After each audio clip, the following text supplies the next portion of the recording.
40. Golly, man. I'm worried, man. Like, our guy Nick needs, I wonder if one last time he's had a hearing test. What? I wonder the last time he's had a hearing test.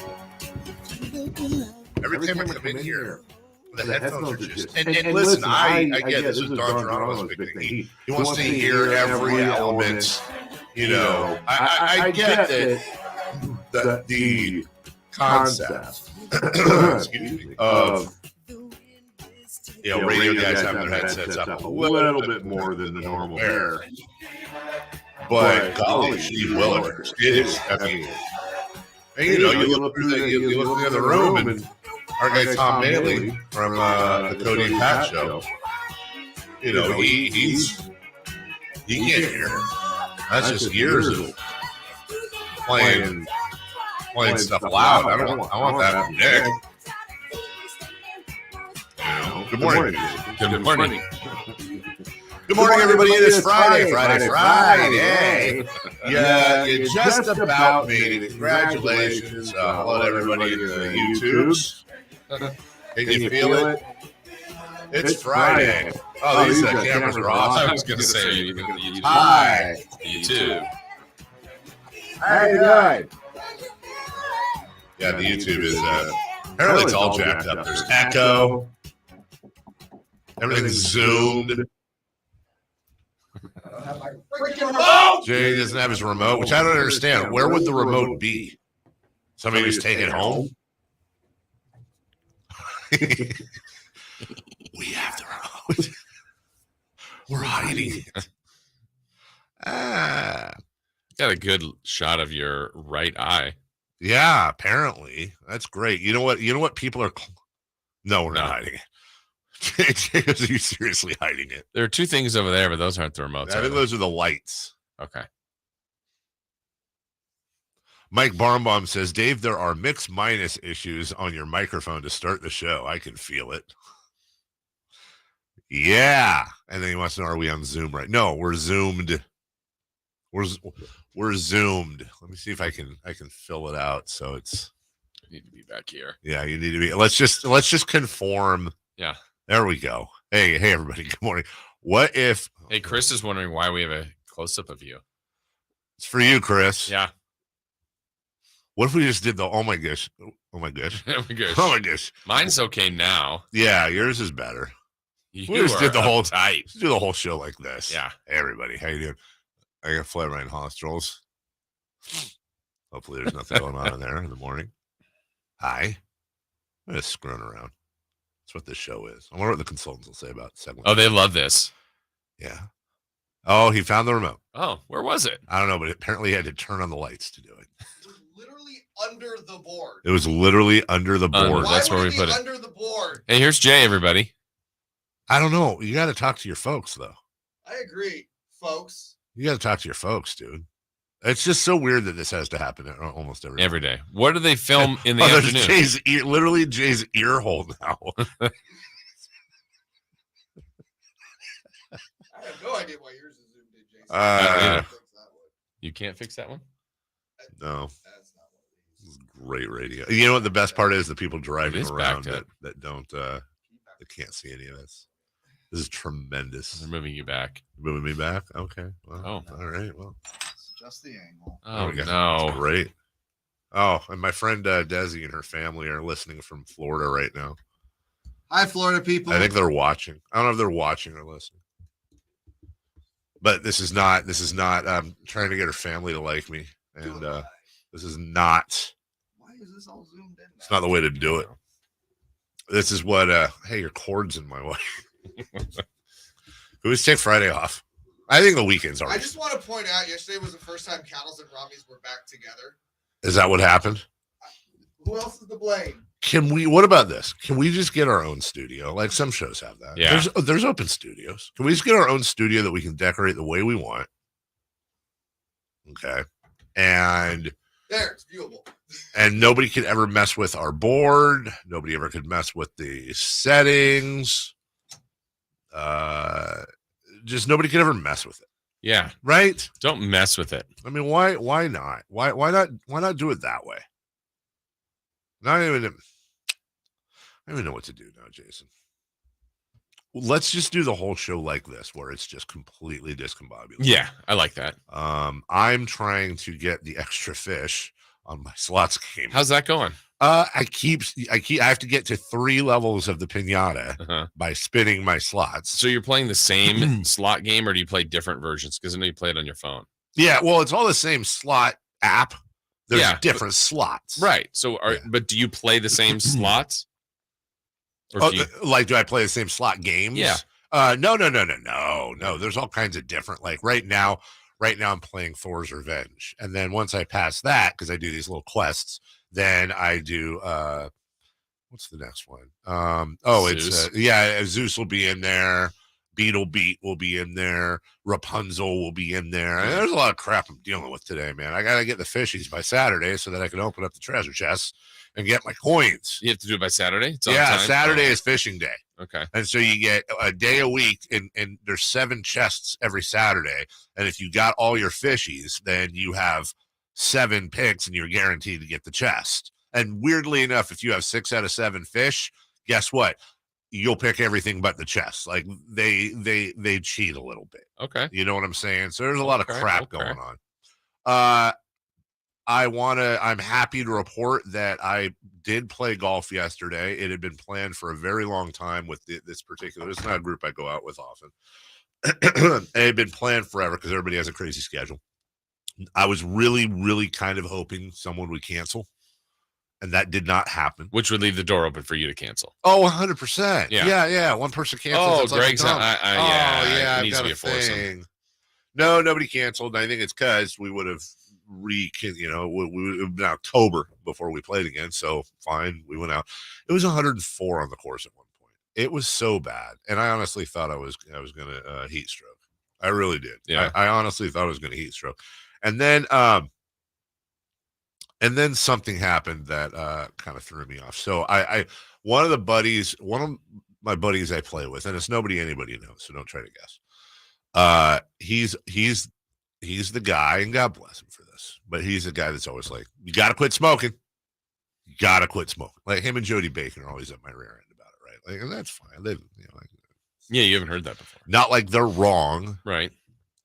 And then it was like the 12th hole, and they're all kind of, it just happened to be the topic of the 12th hole. What, smoking? Yeah, me smoking. And then he said, he's really got me thinking a little bit. Then he said, I'll tell you what, if you quit for a year, and then he threw out a number. It was a monetary figure. It was significant. That he would pay? I'll pay you. He goes, I will give it to you in cash if you can quit for a year. If you quit for a year. He goes, but there's got to be something. He goes, but if you screw up the entire year, doesn't matter if you're 10 months in or 2 weeks in, you have to not only shave your face, you have to shave your eyebrows. He goes, there's got to be something in it for me. So I've been thinking. It obviously was enough of a number to catch your interest. Oh, remember, we're on camera. I know, right? And this person has this kind of money? 100%. I'm thinking before I see it, trying to guess what number would move you. Okay, it was enough to make me think. I got a number. You got the number. I want to know if this is, and just keep it. I want to know. Would you mind writing yours down? Sure. Okay. I'm embarrassed. You are. But I'm trying to think of. Yeah. No, I got the number. Okay. Because I think it might be. I'll bet you yours is higher. Bet you yours is higher. Okay. All right. So that's the number. Wow. Oh, was yours lower? Yeah. Oh, okay. But mine was. I mean. Yep. It was over double that. But because I was also thinking, right. Okay, this person has to pay it. Yes. So I mean, you go $8 million. Right. Of course. No. It's like it's that's a lot. It's a big number, and it's cash. But also, I know he'd pay it. But also, there's a part of me that's really stubborn. That's like, you don't need to quit for that. And then somebody's going to be like, well, you should give it to charity. I'm like, no, I'm not. I am not giving that. This is a good friend. Really. Okay. I know you can't be into that space, but let's say you make it the year. I brought this up too. Go ahead. I want to see if we're on the same page. Are you taking the money? Yeah, that's what I said to him. I said it's dumb because I said it's lose-win. Like the win would the biggest win is quitting smoking, obviously. Right. But that aside, I was like, I wouldn't feel comfortable. Yeah. Like a year later, I'm like, pay up, pal. Now I know if I lost, he'd make me pay up. I do know that for a fact. Yeah, 100% would make me pay up, and I would because I made that. But I just don't know if after a year I could go to him and say, hey, dude, you really motivated me to make this major life change. You probably added years on to my life. It's super awesome. It's great. It's wonderful. It's super. Thank you so much. And by the way, I'm going to need a suitcase of money. Thanks. Like, I don't know how and again, it would be one thing if I was donating to charity. I don't want to donate to it. Listen, I love charity. Sure. I donate to charity. I don't want to donate that to charity. I want to spend it on really dumb things. And I would spend it on. I would buy something so stupid. I would just buy. I would make myself buy something stupid. Since you started, what's the longest you've went without? 6.5 months. Oh, and it was at the beginning of mine and Melissa's relationship. It was. I quit before we found out we were pregnant with Avery. By we, I mean her. And then I started again when we broke up and she was 7 months pregnant with Avery. We broke up for like 2 weeks, but I was really stressed out about it. I was like, oh my God, I'm going to have this kid and I don't know what to do. And then but did you feel like, I don't know, 3 months in, I'm sure at the beginning there's incredible cravings. It was incredibly hard. But after a couple months, are you good or is it still? No, well, I mean, it never goes away. Gotcha. But best way I can describe it is it's like a gunshot wound that turns into a giant cut, scab, like layers. Yeah. To where, it'll always be there. But anyway, good morning, everybody. Love you. Love all of you. We're going to try to entertain you today. We might fail. I don't know, but it is Friday Fun and Games. We know we got that. About 30 seconds after we got there yesterday, the Deshaun Watson decision came down, of course, but there was something interesting about that decision coming down that had nothing to do with the decision itself. We'll point that out. Also, preseason football, the Giants are who we thought they were. Leading off is next. You asked for more 49ers coverage, and Sactown Sports 1140 listen. Let's go, Niner gang! Get all the latest 49ers news and notes online at SactownSports.com. Plus, make sure to follow us on IG at Sactown1140 for Emil Fragoso's live postgame show following every game. That is what we expect out of the Niner gang. Niners win!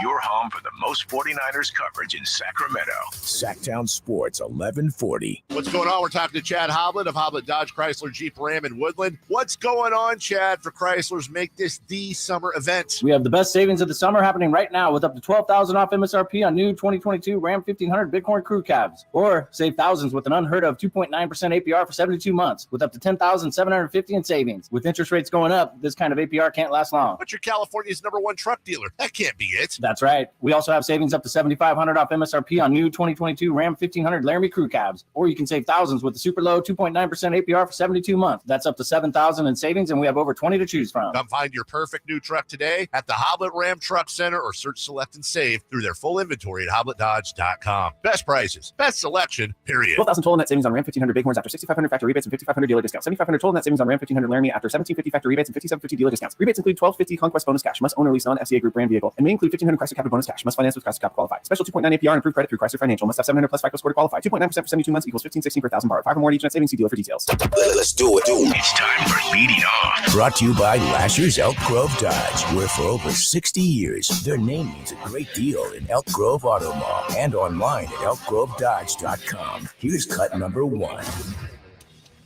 I've always stood on my innocence and always said that I've never assaulted anyone or disrespected anyone, and I'm continuing to stand on that. But at the same time, I have to continue to push forward with my life and my career. Okay. Deshaun Watson suspended. So I want to. I've always stood by my innocence. This is where I get mad. Innocent until proven guilty. I'm a big believer in that. But, dude, if you're innocent, why are you accepting any of this? You just look like a big fat liar. If I'm accused of something and I'm innocent, something like that, by that many people, and this is happening in my life, I'm like, I'm not accepting any suspension. Right. I'm not accepting any fine. Right. They're all liars. You can suspend me my whole career. I don't care. I'm not acquiescing. Yeah, there's so many bad things here, like to the point where it was like, I'm innocent, but then I'm remorseful for what? Just if you're innocent, what are you remorseful for? Why do I have to apologize to these women? Why do I have to? Right. I'm innocent. Like to your point, Dave, screaming at the top. I'll do every press conference, any lie detector test, bring all the women out here. Bring them all out, put everybody under oath. Yep. Everybody under oath. Hook us all up to lie detector tests. Or I did do this. I will accept this punishment. I will try to get better. Yes. I do have an issue. I understand the punishment from the league. I'm working on this. I need help. Yes. And I'm not saying to feel for him, but like, that should be his I could at least cathartic. Have some respect for, hey, look, I have no respect for what you did, but things happen. All you can do, all you can do is own it and move forward. You don't have a time machine. Right. So if people decide not to forgive him ever, great. Fine. Totally understandable. Can't control that. But don't stand up. If you're saying, Deshaun, if you're saying you stand on your innocence and you're accepting this, then you're a coward. You're a bigger coward than I thought you were. Yeah. You didn't trip and fall down and bink, your stuff, your junk fell out of your towel, bro. That's not what happened. I stand on my innocence. I accept this because it's actually 11 games. It's not 17. That's really what it is. It was 6. I was cool with that. Right. 11, I don't love, but it's not 17 or 18. And the money, I'm still going to get in a little while, like I'll be good. It's like, okay. That's where it really, obviously on the rankings of things that suck about this, number 1, what happened to the women? Correct. Number 2, what happened to the women? Number 2 through 80, what happened to the women? Number 81, dude, don't say you're standing on your, just don't say that. Yeah. And if you are, then go with it, dude. Go with it. And guess what? Like, appeal this then. Appeal Fight the 11 if that's the case. Exactly. I'm not going to accept. I will not accept if you reduce the suspension to 1/4 of a game. I'm not accepting it. Still wrong because still wrong because I didn't do it. I don't deserve. None of this is true. Okay, I wouldn't believe him, but I'd have more respect for that than that. We've got more audio of that later, including Browns ownership. Hey, let's win some games. Let's go. Let's play football, right? Oh, boy. Ugh. Number 2. Cut number 2. Debo going to take a throw out left. Debo gets a block from Mohamed Sanu. Debo Samuel, touchdown 49ers. Why did I hear the Hobbit Sanu? That's not what he said, but that is seriously, I heard the Hobbit Debo Sanu. Going to take a throw out left. Debo gets a block from Mohamed Sanu. Yes. Sorry.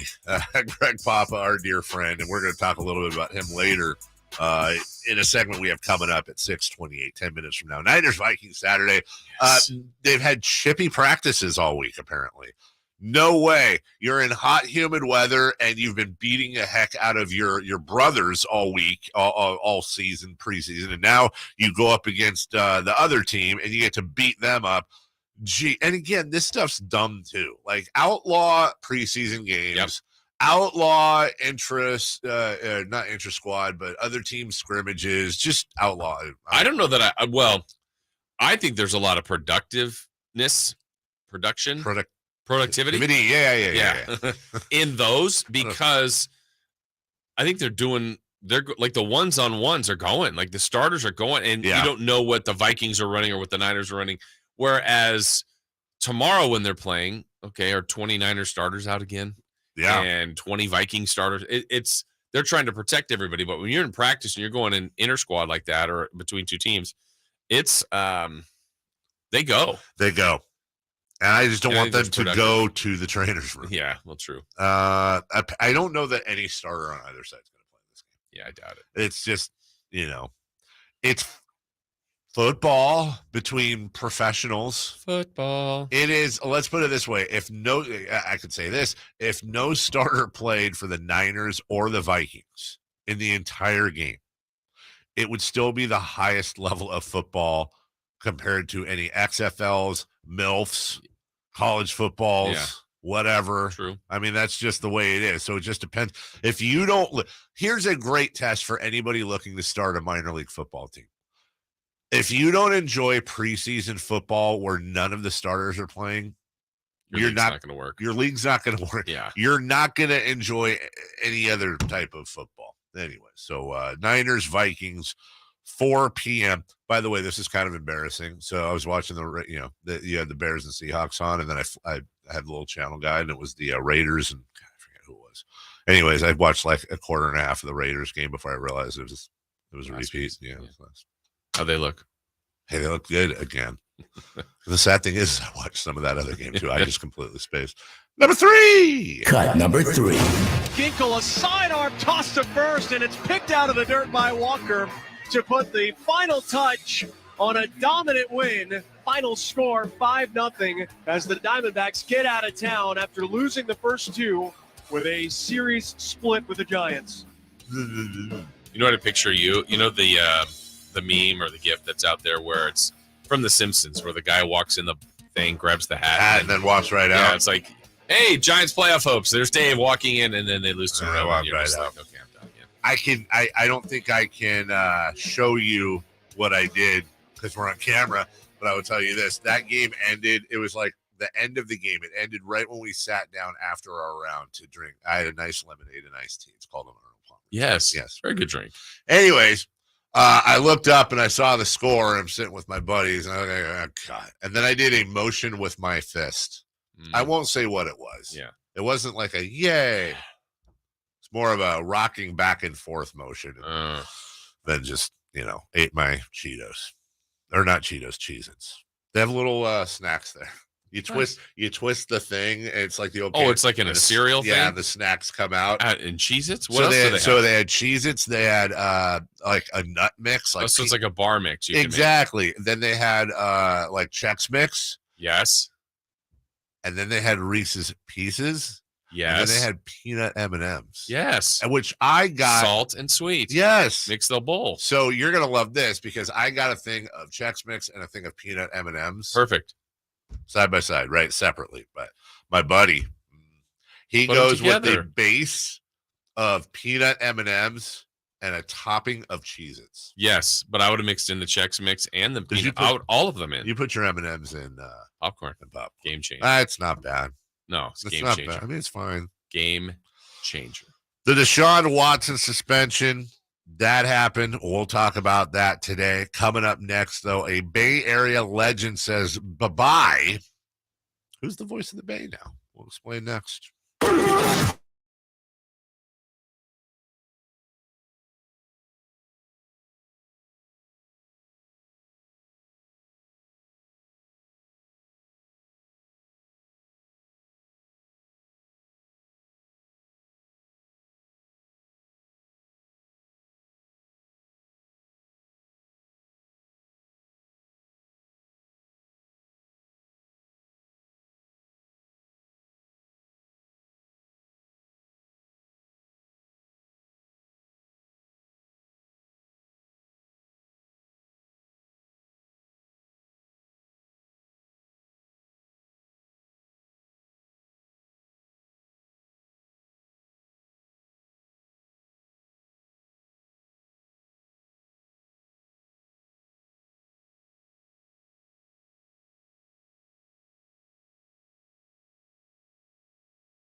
Injured while pedestrian or on a bicycle, auto, motorcycle, big rig, company vehicle, Uber, or lift accident, we won them all. And the best news is there's no fee until you win. So no matter how you got injured, remember, for the best advice, don't think twice. Wow. Wow, I look fat. Is a huge milestone. It's not great. You're ready to move up. You want to tap into your home sector. Been loved before. Officers are here to help.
Hell Expo. Tickets start at just $35 or upgrade your experience to the All Access Pass for $100. Entry in the Part 2, Saturday, September 24th at Heart Health Park and Hell Expo. Brought to you by Nation Outgrove Dodge Chrysler Jeep Ram. Tickets and details I'm not meowing. Is Sports.com.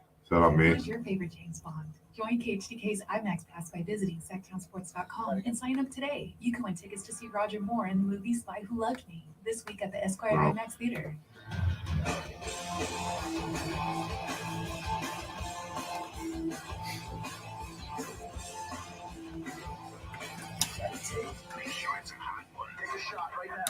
Call or text at 916-339-1140. The Carmichael Dave Show with Jason Rock.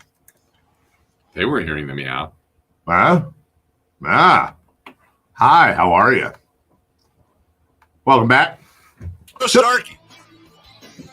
Joe Starkey, longtime Cal football announcer, says this will be his final season calling games for the Golden Bears. Beers. This will be his 48th and final season. How many years have you called Sapp State? 25. That's that right. Oh my gosh. You're 23 years away from a Bay Area station doing a Jason Ross retrospective when you retire. I'm over halfway there. And I'm living on a prayer. Boy, that coffee went down wrong. Sorry. Perfect moment to give you a Joe Starkey call. You're all going to know. Harmon will probably try to squib it, and he does. Ball comes loose, and the Bears have to get out of bounds. I remember kind of almost in slow motion. Oh, God. I thought I found the call online, but apparently it's a retrospective, which we don't really need to hear the stupid documentary. Here's the bottom line. He's the one that did the Cal Stanford. Legendary call. Was that Joe Starkey or was that me? I can't tell. Did you play the clips? Yeah, I was just playing the clip right there. How crazy is that? I just find it again. Harmon will probably try to squib it, and he does. And Internet Circle. Ball comes loose, and the Bears have to get out of bounds. And Internet Circle. Rodgers along the sideline, another one. They're still in deep trouble at midfield. They tried to do a couple of... The ball is still loose as they get it to Rodgers. They give it back now to the 30. They're down to the 20. All the band is out on the field. He's going to go into the end zone. He's going to go into the Bears. The Bears have won. The Bears have won. Oh, my God. The most amazing, sensational, dramatic, heart-rending, exciting, thrilling finish in the history of college football. That's Turkey. What else? Amazing. Thrilling. Exhilarating. In the history of college football. He's such a wonderful person. Yeah. And I mean, he's got that'll live forever. if that happened with Sac State AC Davis, do you think your voice would crack? Oh, 100%. Yeah. And I've honestly, I think that's a really good play-by-play exercise. That is a really difficult play to call. Yeah, I really listen to it. I mean, we've seen the play 8 million times, so you know what happens. If you were listening to that on the radio, I don't know that you would have. You understood the end. Yes. That something very good happened for Cal and something very bad for Stanford. But there's no way, like, the band is on the field. Wait, what are you talking about? Hi, is there an echo again? I think. I don't know. The YouTubes are. Sorry, YouTubes. Jay's juggling right now. The whole show is out of whack. He's juggling fire. Yeah, we're good. Sorry about that, everybody. But it's a really difficult call.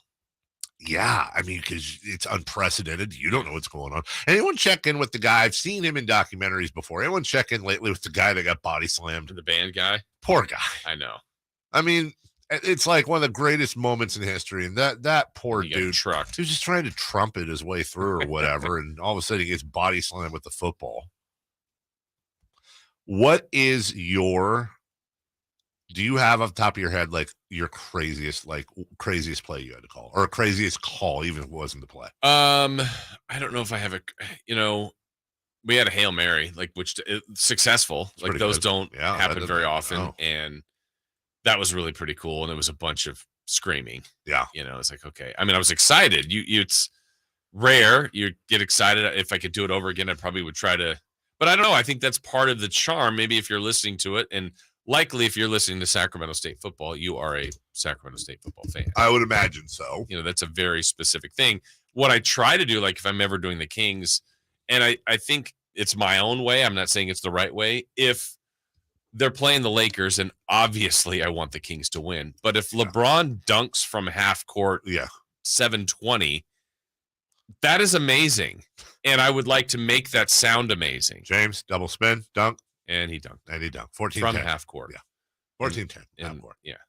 But, like, that's a great play. You have a responsibility. I think so. Now, if the Kings do it, okay, you add more to it. Because if it was De'Aaron, it's like, oh my gosh, greatest thing I've ever seen. And you never know. I'm sure you have to be somewhat aware, even though it's subconscious, because all the minutes and hours and years of calling plays, that at any moment you could have a signature play and a signature call. Yeah.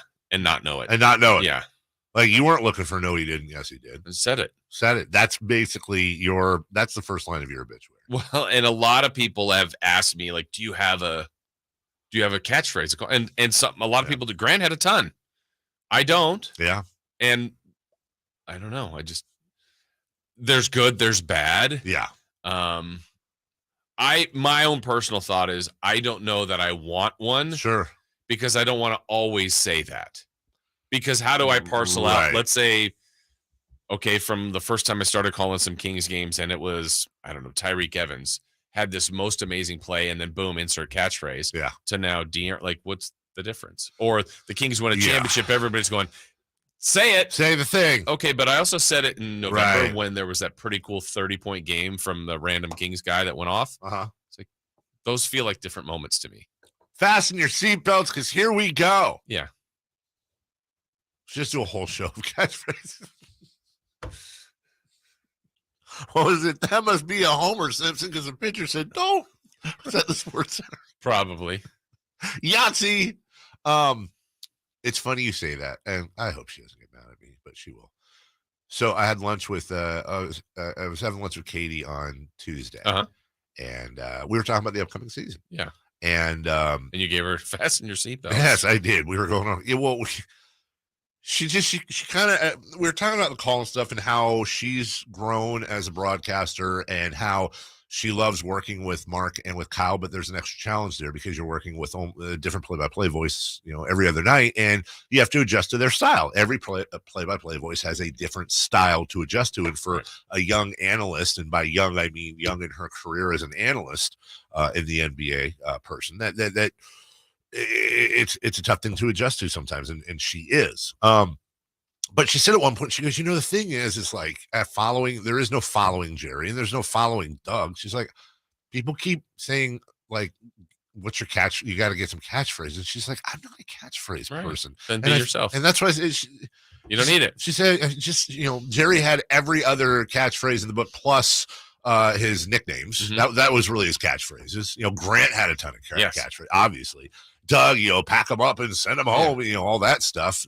She's like, I feel like it would come out of my mouth and just sound dumb. And I'm more into like analyzing. Then that's her answer. And I said, that's your answer. Yeah. That's exactly what I said. I said, okay, don't. Yeah. You don't have to have a catchphrase. Now, listen, I love the catchphrases, but I love them because they were natural and fun and funny. Right. If you're not a catchphrase person, then don't worry about it. It's everybody has their own style. Yes, exactly. So Starkey retiring, Joe Starkey.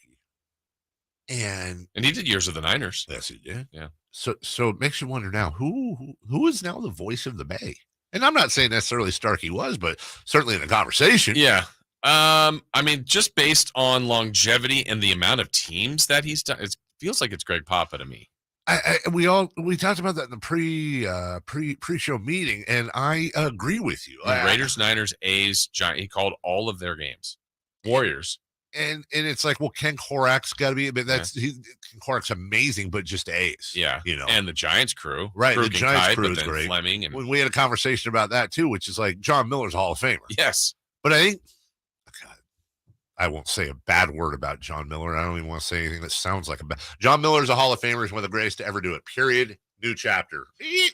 But I think if you polled Giants fans and said one has to go, I think it would be John Miller over Kruk and Kipe. I think Giants fans like Kruk and Kipe more than anything. Yeah, there's a TV element to it. Correct. And Dwayne Kuiper's amazing. He ain't John Miller, but I think it's that package deal of the two of them. As a Giants fan, at least for me, I don't want any of them to go. I think we have the best broadcast crew in the world. But Kruk and Kipe that is it. When they go, one of them, and Kruko's getting, he's got. Well, they haven't been doing as many road games. Dwayne's been, Kipe's been fighting stuff and all that, but it's going to happen sooner rather than later. And that, anyways, congrats to Joe on an absolutely wonderful career. The FedEx Cup is in full FedExing. We'll update you on the leaderboard, and Jay Mars has golf questions. We'll do that next. You want more Kings coverage?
Jason Ross. The only local sports show in the morning. On Sactown Sports 1140.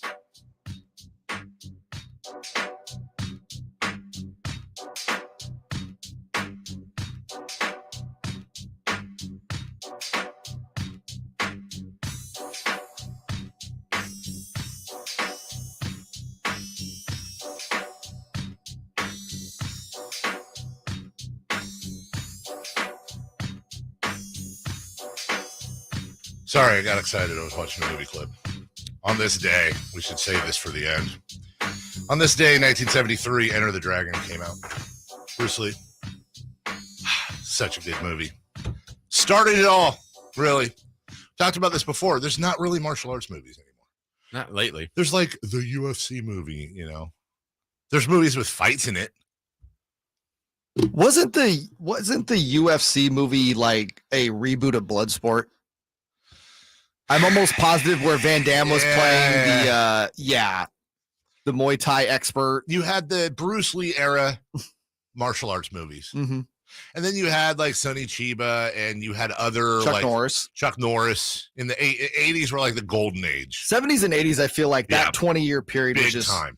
And then like they tried to make a few in the early 90s and everyone had just like at that point rejected the whole premise. Well, I think Van Damme and back when Steven Seagal was I think Steven Seagal ruined it. Yeah, I agree with Steven. You know what? Steven Seagal was the Nirvana to hairbands. Like he came in and just crapped all over everything and destroyed an entire Except genre. Nirvana was talented. That's right. Yeah, exactly. No, that's where the analogy stops. Van Damme was really the last. Jackie Chan and Jet Li. Jet Li tried to reboot it. Jet Li is a badass. I didn't say he wasn't, but as far as commercial success of martial arts movies, so-so. And then Jackie Chan was more comedy than anything else. Yes, I agree. It was like comedic, awesome martial arts. But Rush Hour, right? 1, 2, and 3, all good. Now we have Cobra Kai. That's like our closest thing. That's it, yeah. And do you count like the Bourne movies, which then changed the Bond movies, where you had like super awesome close hand-to-hand combat? I don't think just because something has martial arts in it makes it a martial arts movie. It doesn't make it. It doesn't. That's not. We need a really good martial arts movie again. And I don't know. I just don't see that happening. Speaking of martial arts, golf's happening. Yes, same thing. It's the exact same. We need a golf martial arts movie. Happy Gilmore Part 2. Oh my! I would 100% watch. Unhappy Gilmore. Not for nothing. He's fighting everybody. Happy Gil less. I truly have spent more time than I should thinking about a semi-serious sequel to Tin Cup. I think there's a story there. Tin Cup is such a great movie. It's an unbelievably watchable. I agree with you. Unbelievably watchable. Unbelievably watchable. And if it's one of those, it's a Shawshank Redemption type. If it's on, I watch it. Yes, me too. I think there's a sequel there. I think there's a sequel after what happened with Roy and Rene Russo. Okay. What happened after? Like he's older and he's like he's teaching. He had some success. You got to have Don Johnson in it. I mean, we're talking, 20-something years later? It's got to be. Maybe it's their kid versus Don Johnson's That's kid. the thing. It's got to be and something Romeo like that. comes back to... They're all with us. I don't think we've really lost anyone major from Tin Cup. I think that whole crew is all with us. Yeah, I 100% think there's I'm here just to see Rene Russo again. Well, I miss Rene Russo. I'll take peak Rene Russo for me was a movie called Free Jack with Mick Jagger and Anthony Hopkins. No, I didn't see it. Free Jack. Yeah. You still are we going to get a Tropic Thunder review out of you? I did not see it yet. Over the weekend or something. Yeah, I think that'll be a good weekend watch. Think of all the movies we remember during COVID when we had movies. Yes. Movie reviews. How did we? Yeah, we all remember you skipping out on Ernest Slam Dunk. Yes, Slam you're Dunk right. Ernest. Slam Dunk Ernest. Tropic Thunder. Same movie. Same exact same comedy. budget. Keegan Bradley is teeing off in a couple hours. Keegan Bradley shot an opening 9.29. That's a 58, by the way, if you extrapolate, but then he bogeyed 11 and was just one under for the rest of the round. Squashed. Hey, it's good enough to yes, Dream. It's over. It's good enough for a one-stroke lead though over Adam Scott.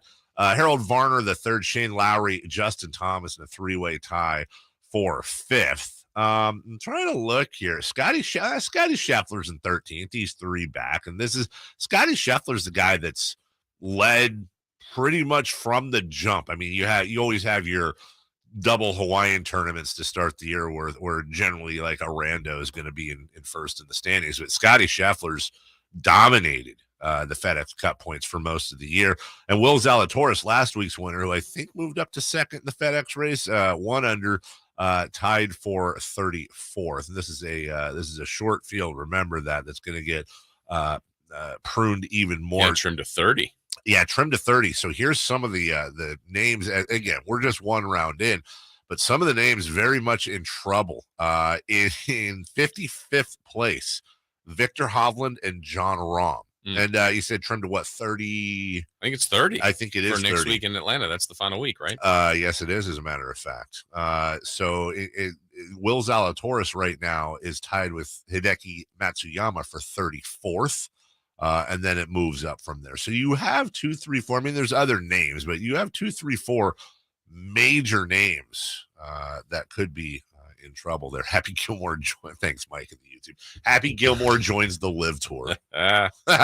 Happy Gilmore 1,000,000,000% would have joined the Live Tour. Chase the money for sure for Happy. For Grandma. Yeah. Absolutely. Would Chubbs? The Saudis wouldn't. Chubbs would not have. Yeah. No. Yeah, Chubbs would have definitely stood up against LIV. Chubbs is honorable. You know what? Because I did not know that. You got to read the credits. The alligator was from Saudi Arabia. I know. Yes, it was a Saudi alligator. That's funny. Alligator. They didn't put that in the initial credits in the theatrical release. That was one of those DVD bonuses that people didn't catch back in the day. Yeah. Well, Chubbs is in heaven now. With two hands. 2 hands. Yes. Exactly. R.I.P. Chubbs. Yeah, R.I.P. Chubbs. I mean, Carl Weathers also getting up there. So Chubbs Peterson, Carl Weathers' greatest role, right? Yeah. Better than Apollo? No, what was it? Wasn't he in Predator or something? He was. Yeah. He was. I think that was his greatest role. Chubbs second. I was joking. You're joking, right? Yes, Please. Apollo Okay, Creed is his greatest role. okay, Jesus. all right. Was Apollo Creed's greatest moment his entrance before Drago to Living in America? I mean, it certainly wasn't the beach hug.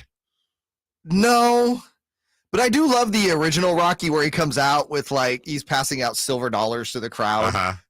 Because I feel like the Rocky 4 intro is marred because, he kind of dies. He didn't kind of die, actually. He died. No, he kind of dies because the real actor lives. Yeah. Oh, I see what you're saying.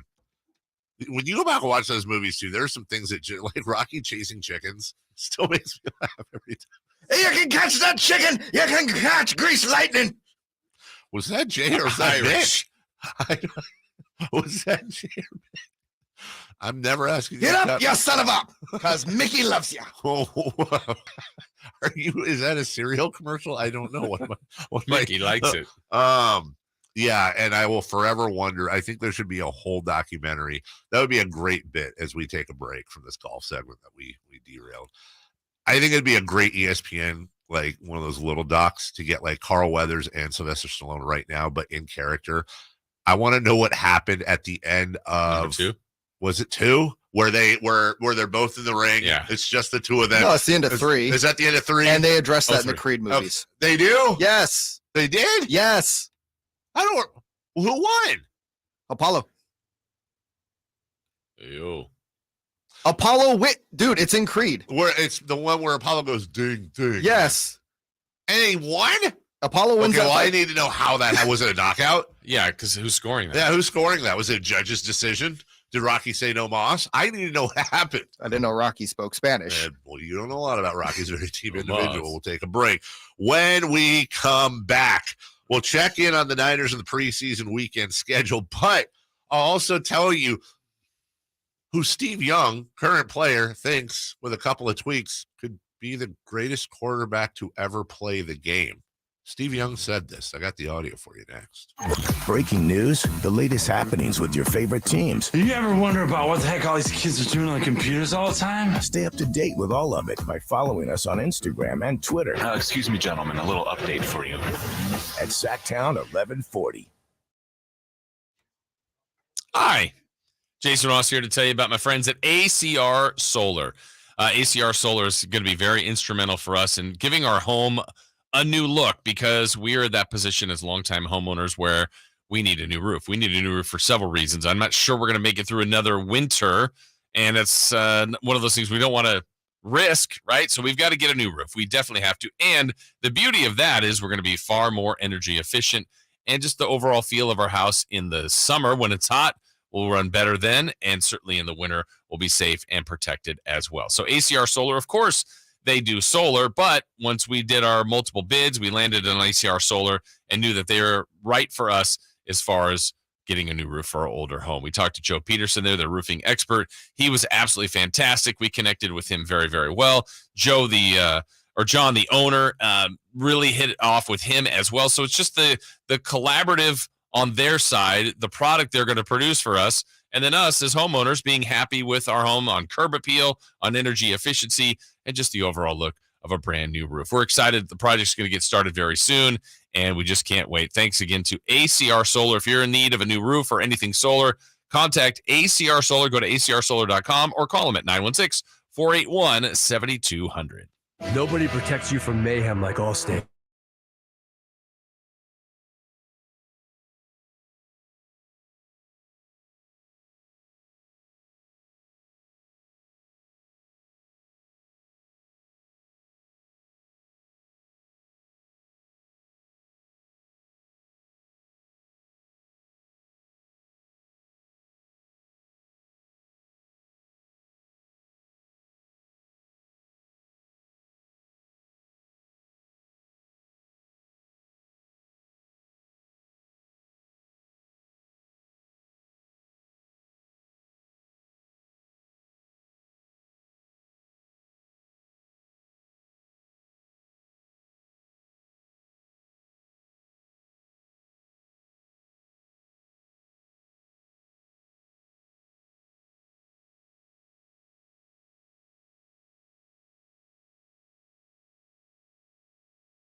HTK AM and HD1 Sacramento, KYMX HD2 Sacramento. We are the home for the Kings, Raiders, the NFL, and the A's.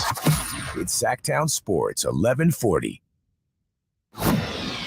It's the Carmichael Dave Show. He's on the microphone when he's not on the microphone. He's playing a song, and when he's not playing a song, he's on the microphone, and then boom. With Jason Ross. Jay, hey, my headset's Text or call the show at 916-339-1140. It's the Carmichael Dave Show with Jason Ross on Sactown Sports 1140. Help from Twitter.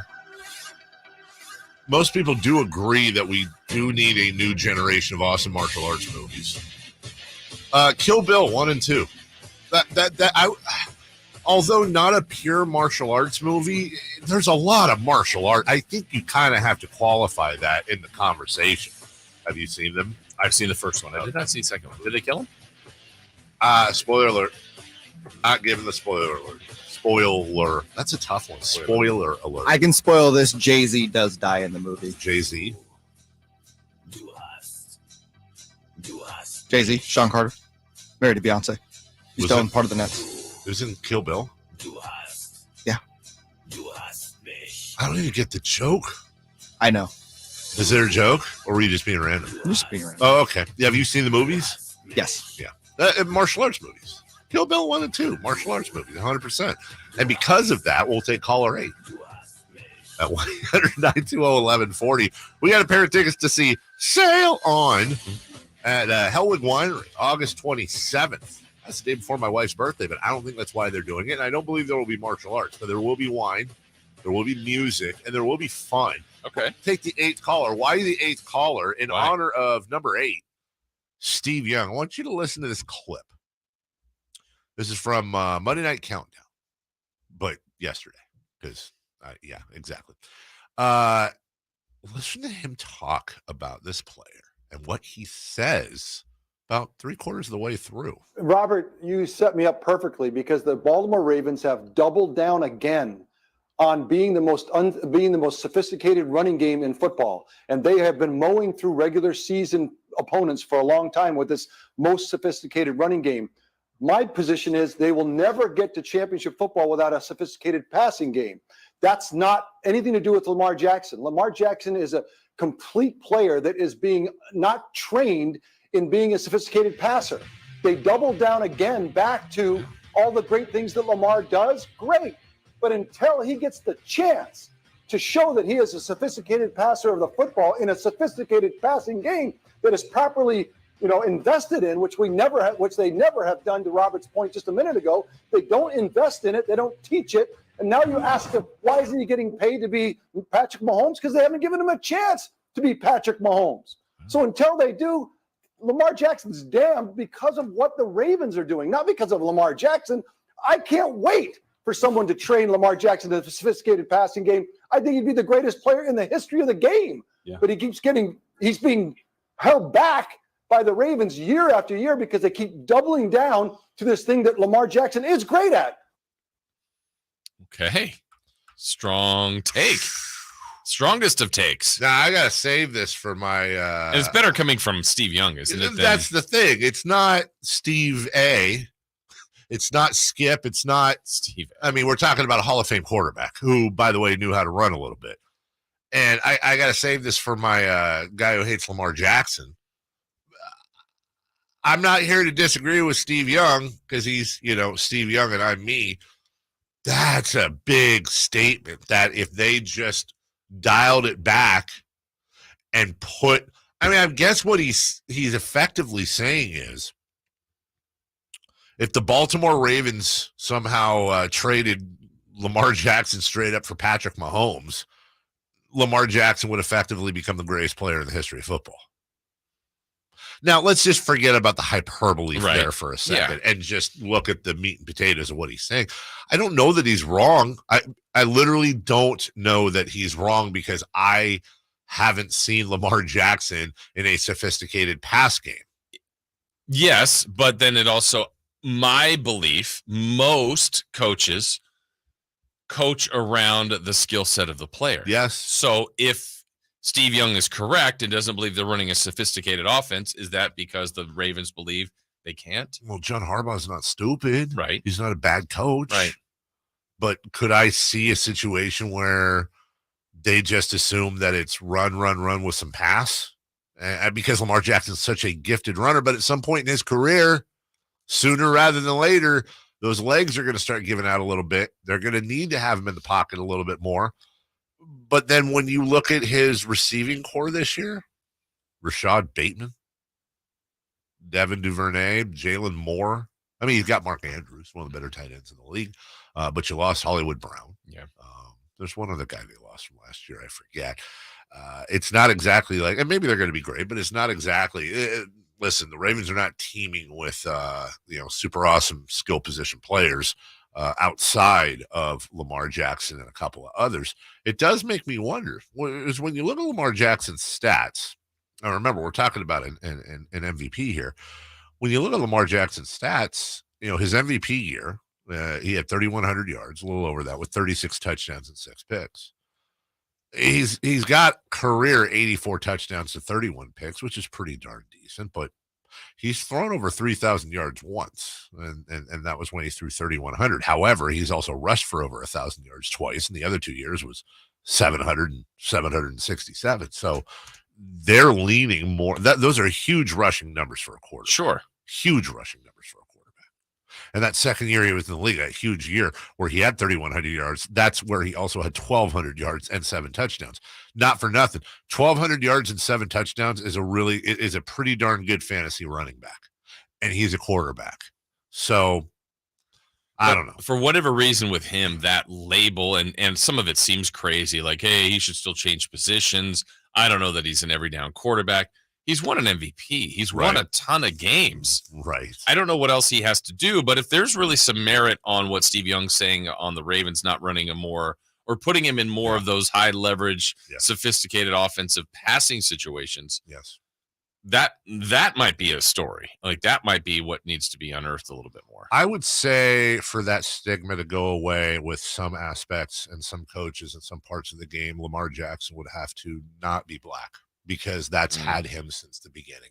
Yeah. That has been a stigma since the beginning. It's a stigma that still shows up so often. And I always go back to the Jameis Winston comparisons out of Florida State, when his biggest comparison was Ben Roethlisberger, probably, and he was getting compared to Randall Cunningham, Michael Vick. It's like, dude, look at their bodies. Yeah, he doesn't run. He doesn't run.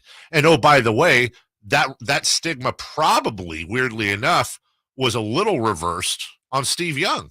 Steve Young probably could have ran a lot more, to be honest with you. And, no, Steve, pocket guy, BYU, come on, he's a pocket guy. Incredible athlete. We'll let him run when he can. But you look at the folks that were really the groundbreakers.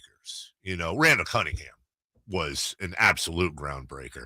Warren Moon, and then on to Michael Vick. Michael Vick had a gun. Michael Vick had a cannon. Yeah. Cordell Stewart had a cannon. I think Lamar Jackson does too. I 100% believe that. And, but he's not really good. Yeah, he's not good at reads. He's not good at checkdowns. Is he? Is he an MVP season? Was he just tricking everybody one time? Is he really not good at check? Why is he? What proof do you have? What proof do you have that a guy with that touchdown to interception, what proof can you give me that Lamar Jackson's not good at checkdowns? Mm-hmm. He should be a wide receiver. Right. Get out of here with that. That's just, and I hate that. To Steve Young's point, I don't know that I'm going to go with Lamar Jackson being the greatest player of all time. Right. But I do think that, but you have a young quarterback that's been an MVP. Generally, they are backing up the truck to pay them because you've got your franchise guy and you want him in your franchise for the next 10 years. He's not going to be 26 until pretty much the end, January 7th. End of the year, he'll be 26. He's 25 years old. He's already got 4 seasons under his belt and an MVP. Yeah. I think the bigger knock is he hasn't won a big playoff game. Okay, that's fine until the next opportunity. I mean, it's always funny to me in football with that because Lamar Jackson is 1 of 22. Yeah. And he sits down for half the game. Like you can, it's not basketball. And Baseball's similar, but at least generally you're playing both sides of the ball. You're sitting down for half the game. Yeah. Lamar Jackson, by the way, 2-time Pro Bowler, first-team All-Pro, NFL's most valuable player in 2019, led the league in touchdowns in 2019, not to mention all the other awards he had out of Louisville, which doesn't matter now in the NFL, 32nd pick of the first round. And, yeah, they're for some reason the Brinks truck isn't getting back. This is a guy you 100% back up the Brinks truck for. By the way, Lamar Jackson has played 16, 15, 15, and 12. Last year was his injury year, and he missed 5 games. I'm not ready to say he's an Iron Man after 4 years in the league, but that's pretty good. Yes. And when you've got players now, I'm not saying again that he would be either, but when you've got players that are playing until their early 40s, and this guy's 25, excuse me, I don't know, dude. It's a little goofy.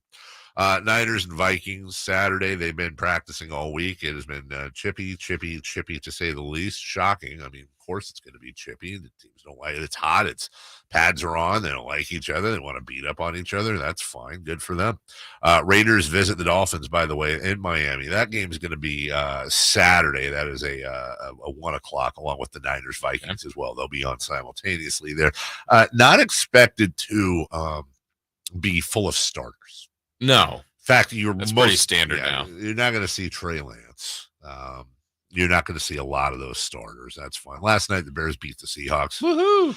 27-11. Now, who cares? Nobody. I don't even think the Bears and Seahawks cared about this game, to be honest. I don't think Bears and Seahawks fans cared about this game. Somebody really, really, really cared. Somebody specifically in Louisiana.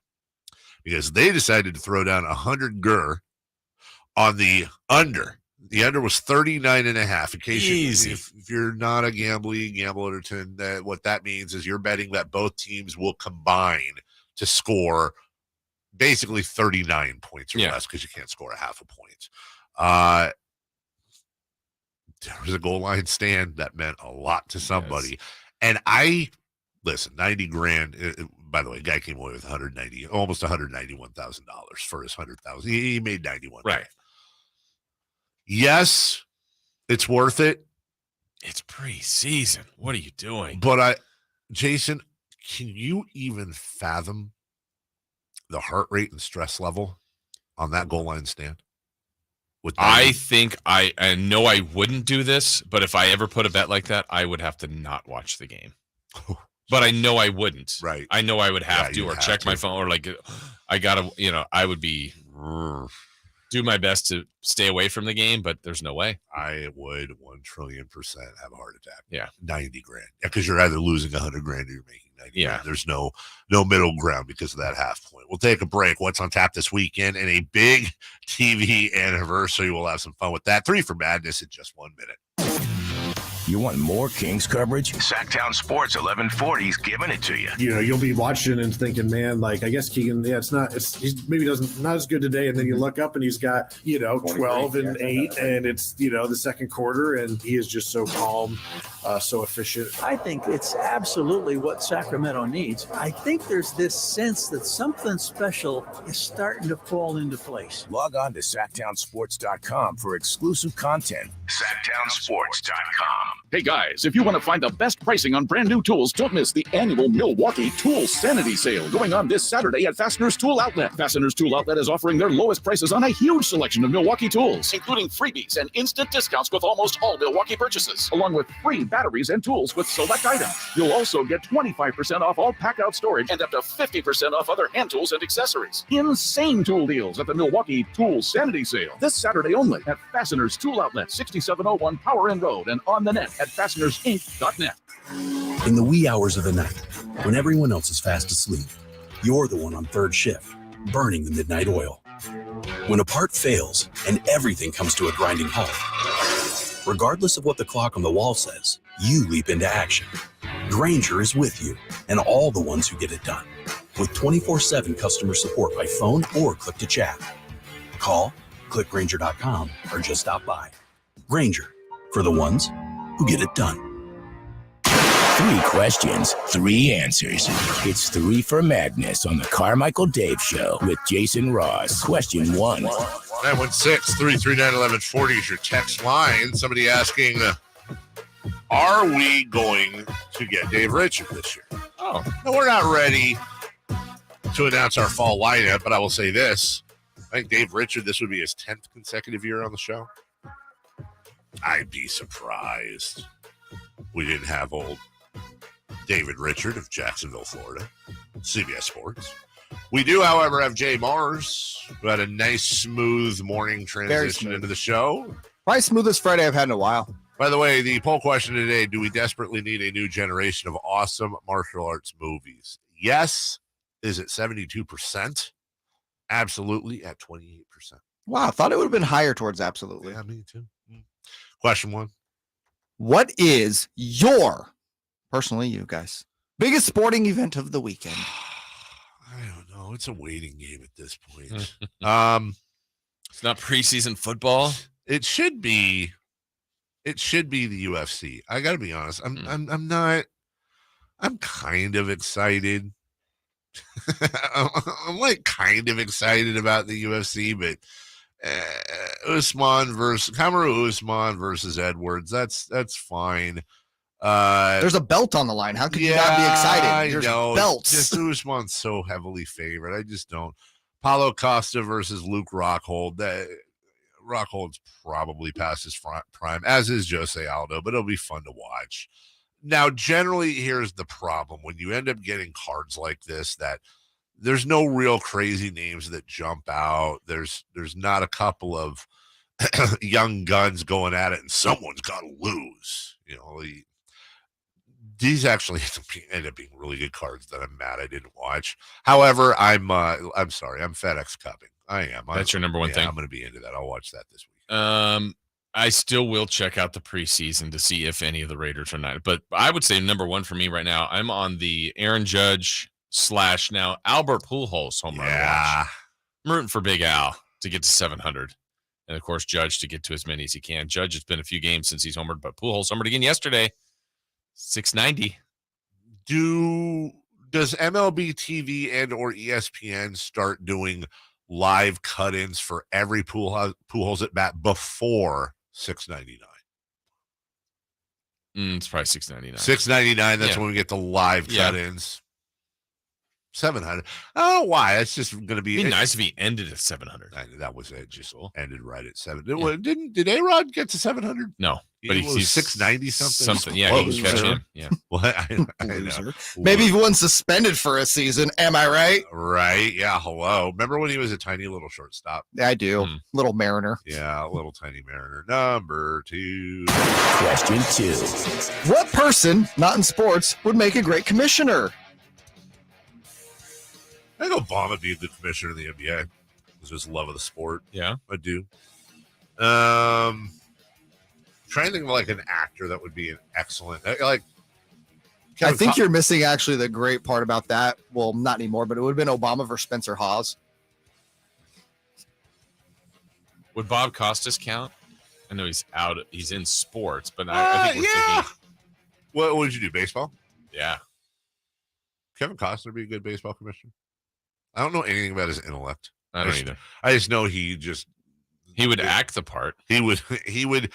His press conferences would be amazing. Yeah. Be a good football commissioner. Al Pacino. Why are you just picking actors from sports movies? I don't know. Maybe like a chief of staff. Somebody that they always say, you know, the one that you're talking about, the late John Spencer. Yeah, he's dead. Jeez, it's true.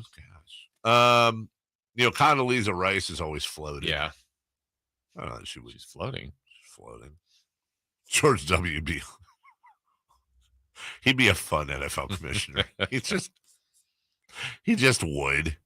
I got to think on the football part more. I thought of the question because I thought of Obama in basketball. By the way, Adam Silver's doing a great job. Yeah. He's doing a wonderful job. Jay, any thoughts? You got any ideas? These are real life people, not real like life characters. Yeah, because I feel like that would be even you can't have more like fun. He-Man as the NHL commissioner. Why not? It's not going to work. I mean, who's like a no nonsense type in real life? I started watching the show on Amazon called Reacher, And he's no nonsense. In real life. Dan Campbell. Dan Campbell's actually not bad. Jason, do you have anybody? I wasn't going no nonsense, but like also do you want to be a lot of commissioners aren't liked for whatever reason. So get someone like Tom Hanks, who's just liked. Just really likable. Yeah. A lot of people have thrown Vince McMahon out. I think his commissioning days are over. Yeah, he's been thrown Oh out. my God. Oh, you know who I want as the oh my God, I got it. You know who should be the NFL commissioner? It's a perfect by the way, he pretty much is a commissioner right now. And I know I said not in sports. I don't care. Dana White needs to be the NFL commissioner. That would be amazing. Come on. That would be amazing. Just the press conferences alone would be insane. Dude, the players already have a raw enough deal as it is. I think I'd hate 90% of what he says and does. But boy, would it be entertaining at the press conferences. Danny in Chula Vista has a great point. Anyone other than Roger Goodell would be a great NFL commissioner. Yeah, that one. I don't know. I still think Goodell is better than Rob Manfred. Wright said Rob Manfred is just I think he's the so worst. bad. Yeah, is he worse than Gary Bettman? Yeah. Is Bettman that bad? Well, Bettman did oversee an entire season being missed. I think Rob Manfred is the Gary Bettman of Don Garbers. Right. That's how I had it too. It's just not. They're just there. It's like jury duty. That basically makes Goodell the second best commissioner of the major sports. Well, listen. So that should tell you something. If you grade a commissioner based on a sport as a business growing, Roger Goodell's a phenomenal commissioner. For sure. The owners love him because he makes them a lot. But I think right there when Jason said most commissioners are hated, that's why. Think about it. Rob Manfred, I mean, baseball valuations go up every year. Yet we complain about how worse off the sport is. I say replace Rob Manfred with Mike Barnbaum. Who you'll be hearing from later in the show. Oh, number 3. Question 3. Sorry, I got to get back now. On this date in 2009, the television show Shark Tank debuted. If you could submit an idea product to the Sharks, what would it be? A Stanley Cup? Sharks, San Jose. Get it? Haven't won a Stanley Cup might be a product they could use. Jason. Why is it every time I have a good one, you get all distressed? I don't like you. Do you like not being in third place, Mr. Bronze Medalist of the dad joke team? 3 of 3. I feel like you have a bunch of kitchen gadget ideas. Yeah, a lot of them have been done. I would like an automatic clothes folding machine. Okay. You're so lazy. Yes. A lot of these inventions are. I feel like maybe this is done and maybe there's a. So you remember way back in the day when, okay, hey, I recorded the game last night. Let me give you the VHS tape. Like we're going 20 something years ago. Yeah. On your DVR, your TiVo, whatever system that you record, maybe I didn't record something. There's got to be a way to send it. Yeah. It's a pretty good idea. That'd be good functionality. Now, I mean, obviously, the game was on YouTube. You can find it probably other ways, but something, maybe a specialty thing that you recorded that, or I just want to send you a clip from my. I actually think you're on it. I think you could send full DVR subjects, games, shows, whatever. But I also think having an editing feature would be kind of cool because I know there's already on demand and there's different ways to get some of this stuff. But like, hey, I saw this really cool thing, and let me send it to you. And maybe my DVR system can talk to yours or something like that. I don't want a break. I like this conversation. Also, a home soft serve machine that's accessible and not too expensive. We found you one. Yeah, but but that one's janky. I read the reviews, and the good ones are like $5,000. Oh, you read the reviews? What would anybody say poorly on reviews? It wasn't good consistency of soft serve, and the taste wasn't the same. Knew you would go down that rabbit hole. First, I went down that rabbit hole. We'll take a break. When we come back, De'Aaron Fox is working hard despite his recent wedding vows. What I mean by that is he's not honeymooning. He should be not thinking. Right? Anybody you're not thinking about work when you're on your honeymoon. He wouldn't have missed those free throws if he didn't get. Listen, they hear that, or at least his new bride does, and wants the critics to know what's up. We'll explain next. Sactown Sports 1140 is broadcasting live on YouTube. To me, it's a must-watch. Check out the Carmichael Dave Show with Jason Ross and the Cattles and Rami Show. Plus, get exclusive content. Search Sactown Sports 1140 on YouTube.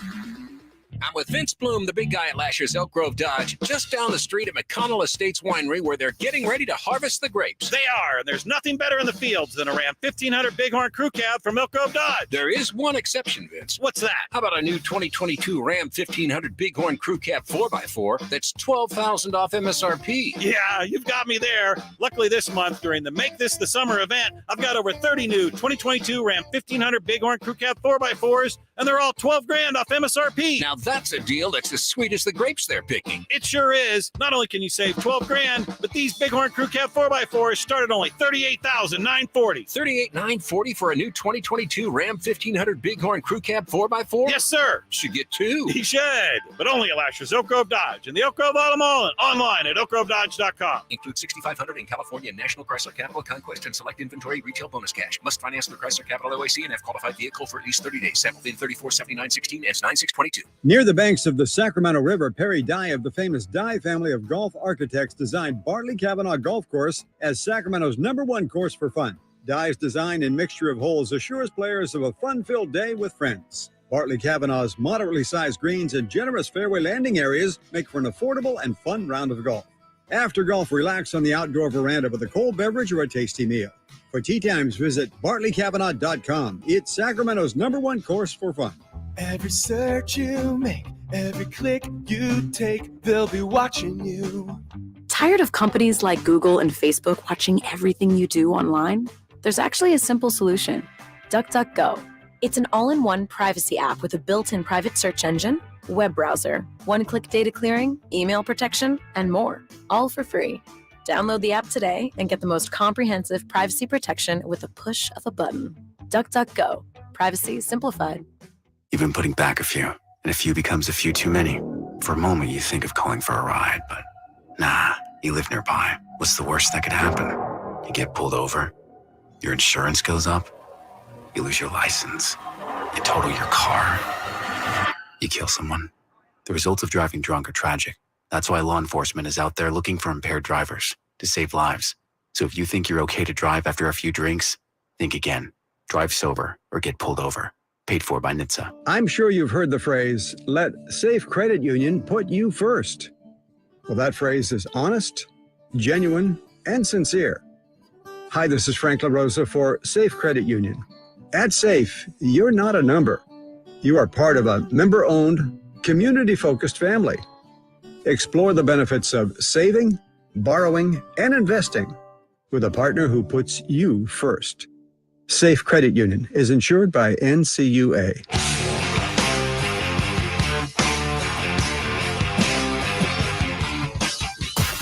They've been here for a combined 50 years. The Carmichael Dave Show with Jason Ross on Sactown Sports 1140.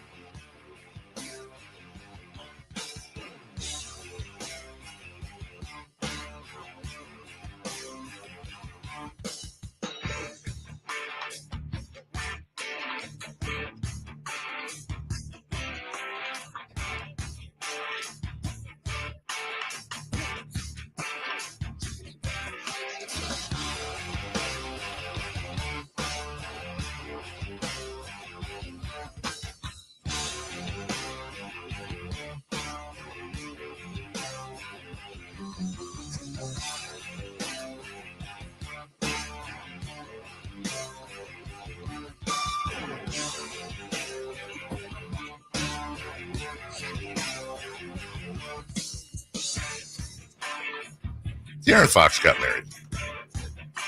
Congrats. And,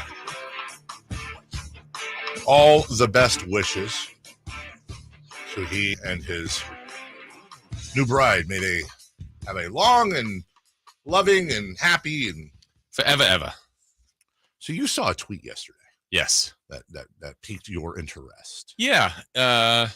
His new bride, his new wife, had said they cut the honeymoon short. So De'Aaron can get to work. Yeah, one of the assistant coaches is out there. Or are they in Italy or they're somewhere? I'm not sure where they are, but pretty star-studded wedding, and it looked great. Great pictures, good visuals coming out of there. But I think the follow-up was also something along the lines, quote, can't say he doesn't care. Right, like the critics. Yeah. I mean, the dumbest you can. I don't think I've ever felt that about him. No, I don't think you have, and I haven't, because we're normal people. Like the criticism should be of his game. Sure, there's if anything, and really more, and I think more of the lack of results for his team. Yeah, for how good he's been. Like, he's been good. Yeah, there's criticisms you can lob at De'Aaron Fox. Sure, but every player, the stupidest one. Well, he's playing video games.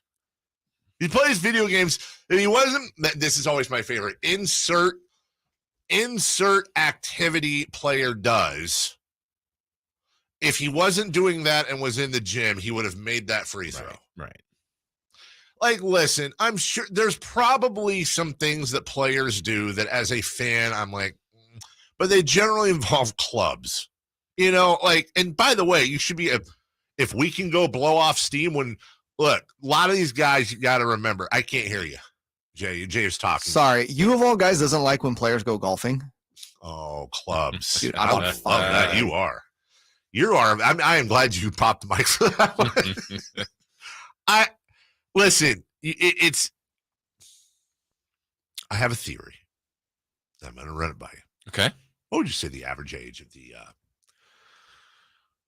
if you took all, including top 25 markets, national, TV, and radio show hosts, what would you say the average age is? Average? Yeah, I'm talking you, me, Stephen A., Colin Coward. 50.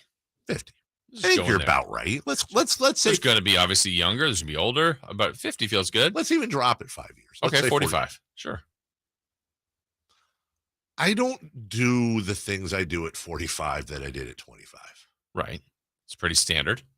I have a theory that a lot of the pearl clutching and hand wringing about what players do outside of the game come from middle-aged married men who just don't understand why you would be going to the party or the club thing or whatever. They forget that at 25, they were probably, I'm speaking for myself mainly, broke.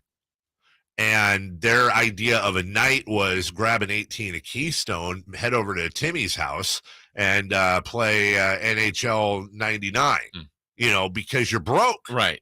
But I think there's even that comp to, let's take the 25-year-old current athlete to the 45-year-old retired athlete that you'll hear. Well, back in my day, absolutely, this is how it was done. Well, it was. But it's not that day anymore. Yeah, but also back in your day, Guy, you were pounding Miller Lights and smoking, cigarettes and God knows what else in the locker room. Right. Or we had 3 practices a day. Okay. Oh, you don't anymore. Yeah, you don't. Yeah, you don't anymore. We didn't have days off or rest. Okay. Yeah, you also had 7-year careers. Right. You also had 7-year careers. I mean, there's just different things. There's adapt. Some's for the better, some may be for the worse, but I think there's a lot of that. I actually think it's amazing if you really want to step back and think about it. Think about all the young, lower to mid, and even upper 20s. Because let's be honest, most of your professional athletes in their 20s. Mm-hmm. So let's call that 25 years old on average. I think it's actually pretty miraculous. When you think about the psychology of the situation, you have athletes from all walks of life. Sure. You have athletes that came from rich homes. You have athletes that came from the inner cities, poor as poor can be. You have athletes that had great family lives. You had athletes that had terrible family upbringings. But one thing they all have in common is almost every single one has been the best player on their team their whole life by a long shot. They have been told how awesome they are by everyone they come in contact to when they start out in Middleton, Iowa, or wherever they're from. They then leave the house and go to college where they are told that they are awesome and they get tons of breaks and tons of shortcuts and God knows what. And they're big men on campus and all that. You build this God complex. You are Superman. We all thought we were Superman in our 20s. Mm-hmm. But you really do believe you're Superman because you've got women or men, whatever, being thrown at you. You've got you're paid like it. Yeah, you have older boosters that are taking you out on the town. Your Rolex shows up, whatever it is, and then you go to the pros. And let's take a guy like De'Aaron Fox for example, just as because I don't know his complete story, but listen, I'm sure that best player on his elementary school, junior high, high school team, Kentucky, Calipari, all that. The lottery. Now max player, millions and millions and millions of dollars. He is a king of the world, no pun intended. He is rich, generational. He's done. He can quit tomorrow, and his great-grandkids are going to private school. Right. And you know what he does? He plays Call of Duty at home. Shame on him. Now, I don't want to tell tales out of school, and I always try to be careful with this stuff. And I would hope that if De'Aaron was sitting here right now, he wouldn't mind me saying this. But I know people peripherally that have dealt with his camp, and I say this as a compliment. Like, one of the things is like, well, De'Aaron's not the easiest guy to get to do stuff, not because of his attitude, not because he's tough to work with. He just doesn't. He doesn't crave it. He's not looking for the Mountain Dew endorsement. Yeah. He's not. It's kind of charming to me, to be honest. I really agree with you. He likes to, as I understand it, he loves his family. Yeah. He loves his people that are close to him. And he likes to stay home and play video games and hang out and swim. I don't know, whatever. Oh my God, no! That's his life. If he was only in the gym, right? And it goes back to almost anything. Like, politically, if you disagree, well, I disagree because I don't agree. I mean, right. I want to call you out on that because that doesn't line up with my views. Sure. Let's take Marvin. Oh, music career? What's he doing? Oh. Imagine if he was in the gym, but let's take the music career out and Marvin was out in the community in charity. Oh, Marvin's the greatest human being. Well, wait a minute. There's the same amount of time spent away from the court. Yeah. But maybe you don't agree with the music career. You've never heard anybody say, if Marvin wasn't ladling the soup at the kitchen, he wouldn't have gotten injured. I mean, he's spending too much time feeding the homeless. He has to stop volunteering, and he has to do more free throws. Right. You never hear that. It's a very excellent point. So I didn't like seeing her tweet. Yeah, I wonder, though, my point is, like, does it bother them? Like, that's why I didn't like seeing it. I don't want it to. I get it. I love, by the way, she's come out. She did not like a couple things I said a while back, and she came after me full force, and I'm completely here for it because I respect loyalty. It was back when I said that I thought that anybody who's been here longer, either 2 or 3 years, I forget what I said, you got to get rid of them all to change the culture. The culture's here, and everyone, and blah, blah, blah, blah, blah. And man, did she not like that. And you know what? I never once was like, hey, I completely respect that. You are down who you are down with. You're the one that sees it night in and night out. She lives and dies with his wins and losses. And I appreciate when a loved one stands, because I'm the same guy. You're the same guy. Somebody messes with somebody that I love, that I care about. I generally, my default is going to be screw you. Whether you have a point or not, still screw you. Mm-hmm. And you don't know what you're talking about. I completely respect that. It's not that I didn't like her tweet for the content. I hope it doesn't bother them what critics say, because critics are either dumb fans or dumb medias. Sure. Like, we're all dumb. And we all get caught up in the prisoner of the moment. I mean, I think the obvious thing is De'Aaron Fox has been successful individually. It hasn't translated into team wins. Yes. If we can fast forward somehow and say the next 3 years, De'Aaron Fox plays the same way and they make the playoffs every year, and it doesn't even matter what they do there. And the next 3 years, a guy like Donovan Mitchell misses with Utah. It stays with Utah, doesn't make the playoffs. Sure. In 3 years from now, when people go, Donovan Mitchell or De'Aaron Fox, conversation's different. I think the conversation would be different. We've talked about this before. If De'Aaron had been drafted by Utah and Donovan had been drafted by Sacramento, I think we'd have the exact same conversation on the flip, and people be sitting here going, man, I would totally trade Donovan Mitchell straight up for De'Aaron Fox from Utah.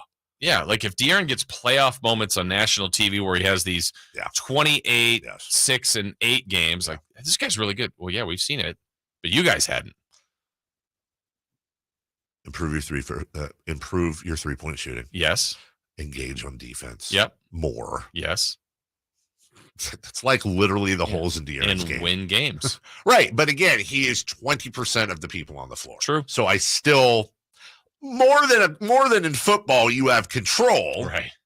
But anyway, anyways, congratulations to them, which we already said, and I hope they tune out all the garbage. I really do. And you know what? If they're doing it, if the idea is the extra motivation, good. I'm all here for it too.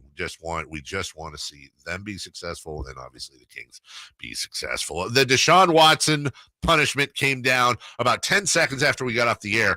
We'll tell you about the punishment. We'll play some of the audio, which is insane. But maybe the craziest thing about the punishment, the audio, and everything is the way the story was broken. We'll have that for you next.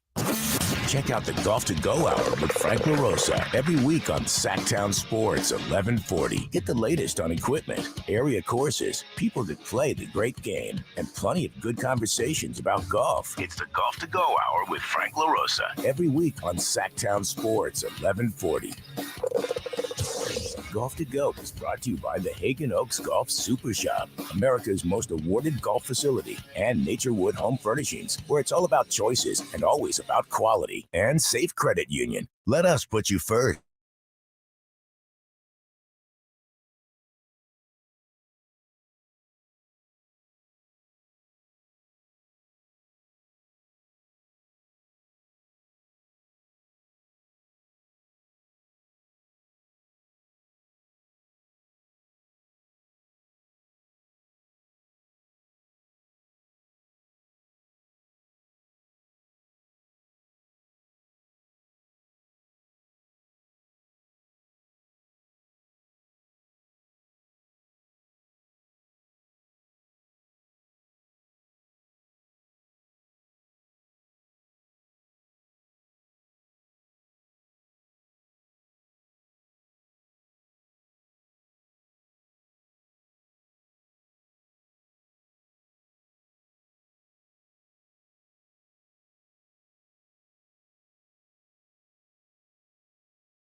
the time. Mike, who was the only guy on the station cool enough to buy you a Hennessy and Coke in Los Angeles? Great question.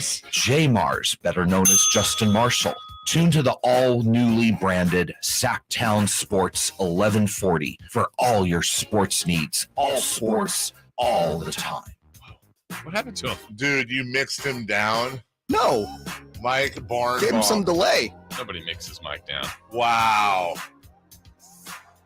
That actually is none of mine. So Mike was complaining in the chat that he hadn't heard his promo that he recorded last week, and so I thought I would play it unedited. Well, that was nice of you. I gotta say, that's probably the second greatest Mike Barnbaum promo of all time. Behind. Let's see. I know what number one is. Do you? Yes. You think you do? I'm gonna write it down over here. I know what number one is.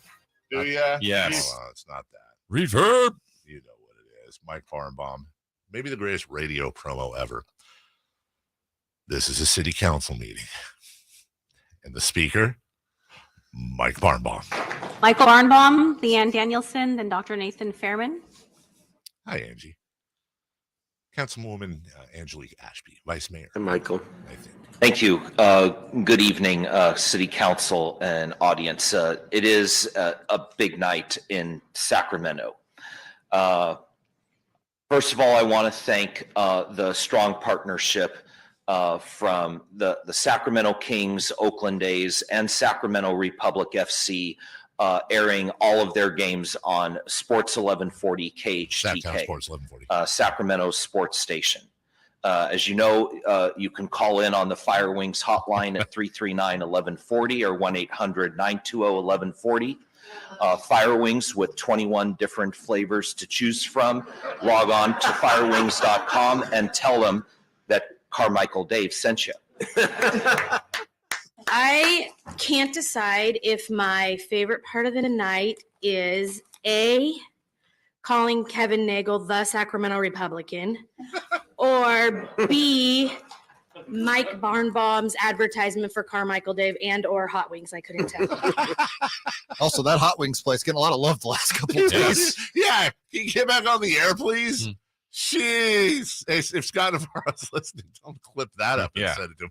That's it. You're never going to get a better promo. And the best part, all you have to do is search KHK and Fire Wings on YouTube. It'll bring the clip right up. And the best part is seeing Todd Donovan and a couple of different Republic players in the background as they start to lose it. Yeah. As they start to lose it in the background. Do we, I know we don't have it now, but are we prepping? Is there somewhere out there, is there Mike Barnbaum's commercial? Are we going to have that? What does that mean? It's on the countries have but it. do we have it to play here? Yeah, I have the full audio. Do? I just played it. Oh, that's what they kind of unedited. Yeah. Gotcha. Let's get back on track here. Great segue. We're having fun. Okay. Well, okay. How about this? The best part of the Deshaun Watson suspension? I don't know what you do here. I don't really think there's a best part. Yeah, I don't know I don't know how to describe this. I thought this was cool.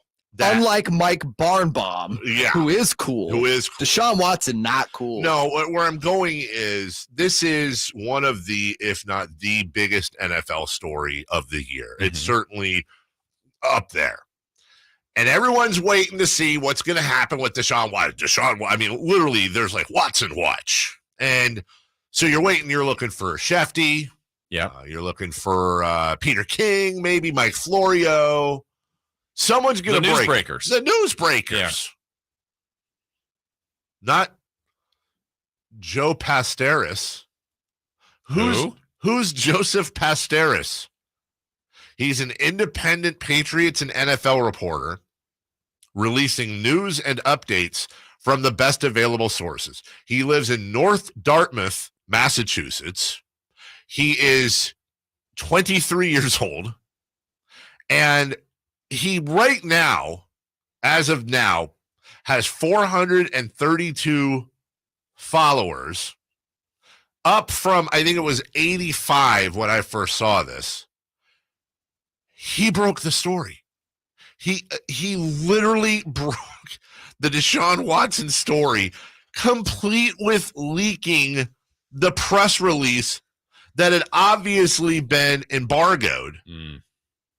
And he got it. He got it. Ahead of all those other guys. I guarantee Roger Goodell hit the roof and was probably immediately searching the database, well, the secretary was, or whatever, for anyone with the last name Pasteris that works in the NFL headquarters. Like this, obviously there's somebody there that leaked it to him. They sent him the deal, and he put it out on Twitter. I say good for him. Yes, absolutely. Good for him. Now let's get to the punishment. 11 games. $5 million fine. That's up 5 games. The previous suspension the judge put out there was 6. And Deshaun Watson had a lot of things to say. This is one of them. I've always stood on my innocence and always said that I've never assaulted anyone or disrespected anyone, and I'm continuing to stand on that. But at the same time, I have to continue to push forward with my life and my career. Now, before we get to that, as we did earlier, let's put some color on outside the lines here by throwing a couple of Q&As out there. The media pushed back a little bit, asking, why did you settle, dude? Deshaun, last time we talked to you, I know you said you weren't thinking about settling. I guess what changed between then and getting those settlements done? Like I said, I have to continue to move forward with my life and with my career. And, things happen on the legal side that you got to continue to just keep pushing forward and moving. So why settle? He has to move on. Okay, what about the fairness? If you maintain your innocence, is this punishment unfair? I can't speak on the fairness. I only can really control what I can control. And that's, throughout this process, the NFL did what they had to do. And the NFLPA, communicated with the legal side. Like I said before, I focused on, being out here, being the best teammate and football player and quarterback I can for the Cleveland Browns. And I let the legal side handle their side. You must have an opinion on whether it was fair or not. Of course, everyone has their own opinion, but I think, for my peace and my sake, I'm going to keep my opinion to myself.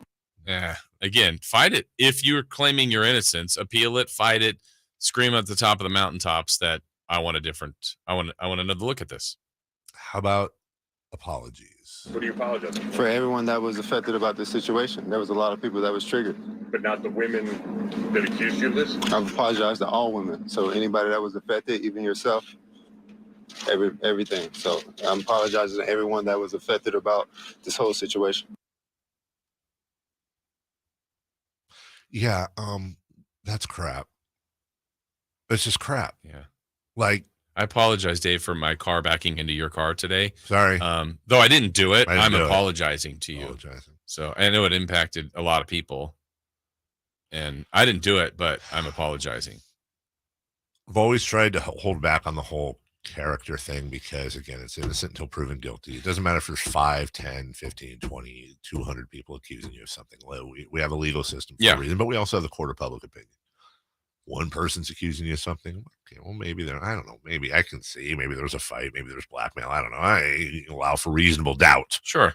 2, 3. Well, maybe they know each other. I don't know. Now the tinfoil's coming out. 20. Cocking my head like a dog. But again, as you said, my man, if you're innocent, this is going to be in the first couple lines of his obituary. Deshaun Watson passed away. He was an NFL quarterback, also accused of sexually assaulting XYZ PDQ. Fight it. Even if you don't win, it'll say he always maintained his innocence and refused to accept that. Yeah, I'm not questioning his intellect, but generally in situations like this, the people that are advising him at least are the most experienced in this area. Yeah. So I'm not saying they're smarter than him. They likely, though, are experienced in this. And that group to me is screaming out like, hey, look, 6 games, let's take it. Oh, wait, now we're hearing they want to do a full season. There's a settlement on 11. Let's just eat it. Yeah. Get through this and play football. And ironically, week 13 against your former team. Yeah. Shockingly, he's coming back against the Texans. Yeah. But the advisors are like, do it. And if they're saying that, they know something. I'm not questioning his intellect because I think we both agree that's over the line. I don't know. Yeah. I've never seen him. I've never talked to him. I don't know what his intellect is. And by the way, I remember Dabo Sweeney like raving, like one of the greatest character people he's ever had, ever. Got our butts kicked for years at FSU by Deshaun Watson and Clemson. Knew him all too well, but I am questioning his character. I 100%. It's not like I was brimming with respect for Deshaun yesterday. But don't come out. And by the way, you're asked twice. Do you think it's fair? No, say it's unfair. What are they going to do? Up the suspension? Yeah, it's unfair. I'm innocent. But there's nothing. They're going to suspend me no matter what. I'm either screwed if I do or screwed if I don't. So I'm going to don't. That's it. I'm innocent. I didn't do it. I didn't do any of this. But whatever. It just tells me he's not.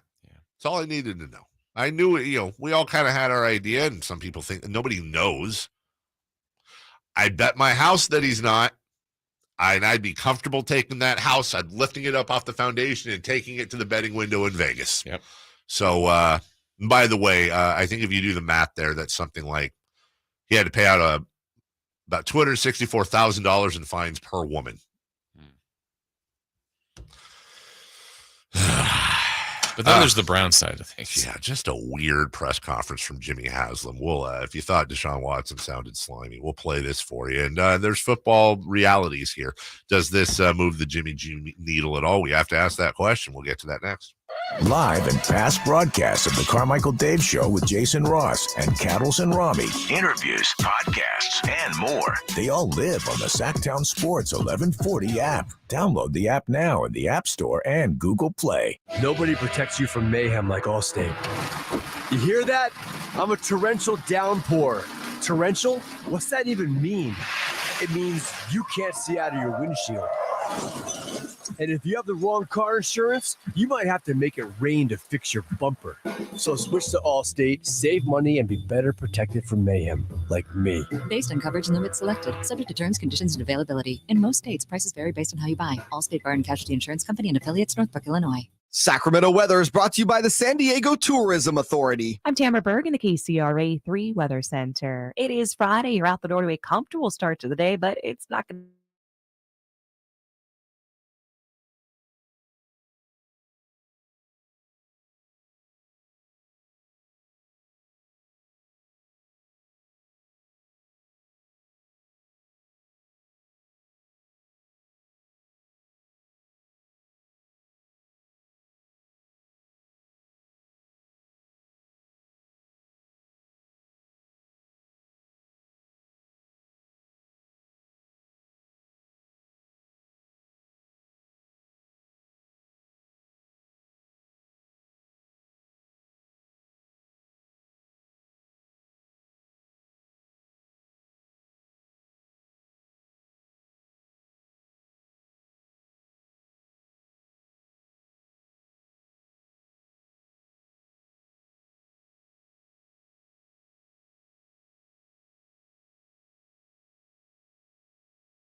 From the Power Business Technology Toshiba Studios, KHTK AM and HD1 Sacramento, KYMX HD2 Sacramento. Sactown Sports 1140. It's the Carmichael Dave Show. He's on the microphone when he's not on the microphone. He's playing a song, and when he's not playing a song, he's on the microphone. And then boom, with Jason Ross. Jay, hey, my headset's. Text or call the show at 916-339-1140. It's the Carmichael Dave Show with Jason Ross on Sactown Sports 1140. I don't have the hatred of Pro Football Focus a lot of people do. I think it's a useful tool. They've projected their passing leaders, top 10. For this upcoming year? This upcoming year. Okay. Once again, they have Tom Brady, who led the league last year in yards. Leading it again this year. His yardage going down, though, to 5,070. They have him as the only quarterback to throw for 5,000 or more yards. Interesting. By the way, I heard there's an internet thing going on right now. You know how Tom Brady is gone. Yeah, where is he? It's excused. Where's Tom? Where's Tom?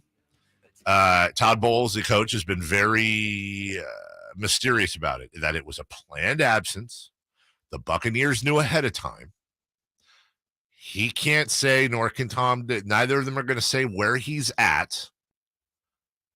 And Bowles thought he'd be back by, we're looking for him to be back by this I think it was against the Titans. Okay. And then when he was asked, I want to say it was yesterday, maybe the day before, he was a little more cagey about it. Like, well, he might be back. I don't know. It's open-ended. Well, people are sleuthing. And I really enjoy this theory. They're saying, okay, because everybody automatically is like, okay, well, why is it divorce? Like, is it just, did Giselle say, well, I'm out of here if you're going, like, everyone's going there. And maybe that's what it is. I don't know. But they're saying, all right. So in the offseason, Brady had retired. And while he retired, he signed the deal with Fox, that $300-something million deal to go broadcast for them when he retires. Okay. But what if he made another commitment? What if he made another commitment for Fox? And he can't say anything about it for what's about to be a very obvious reason. It would check the box as to how Todd Bowles and the Buccaneers knew he was going to be gone. They excused it. Perhaps it was part of him coming back. Hey, guys, I'm coming back, but I already committed to this. I'm stuck. Yeah. Why they can't say anything about it, and why his return is not necessarily set. Because Tom Brady is going on The Masked Singer as a contestant, which is aired on Fox. And I am 100% here for that theory. It checks every box that Tom Brady is on The Masked Singer. And they're filming, and you can't say anything, and he's got to sign NDAs, and nobody can talk about it. And if he advances, well, they're going to keep filming until he's done. I love this theory. And it's on Fox. Do you think he would do it, though? That's the one. Like, everything that you're saying computes. Here's the thing. He's such a dork at heart. He's a dork. Like, he's a cool, awesome dork. He does dorky things. He posts dorky. Like, there's a dork side to Tom Brady, and he embraces that, the dorkishness. But the dorkosity. I haven't seen every show. I've seen it before. Yeah. You and I are in the audience. Yeah. And we, take it off when they reveal. Yeah. And it's Tom Brady. Aren't we tweeting? Yes. Like, isn't that word out? Yes. But they're still filming, right? Okay. So we would know if that before. I mean, somehow they've managed to keep it quiet before, though. So I wonder if the audience has to sign NDAs. In fact, I'm sure they do. I bet they have to. They have to. And there's probably major monetary penalties. And to be honest, I remember when it first started, I think I saw, excuse me, I thought the concept was interesting. Saw one of the first or second shows and went, okay, these are like C and D level people. But like, I've seen it more recently. Right. Like, they have legitimate. Yes, they do. Singers or high level profile people that have done this now. They had Rudy Giuliani last year. That was a big hit. But I mean, they've had like Patti LaBelle, like real singers. They had Patti LaBelle on The Masked. Yeah, that's not and she didn't fair. win. Patti LaBelle didn't win The Masked. Patti LaBelle? No, she didn't win.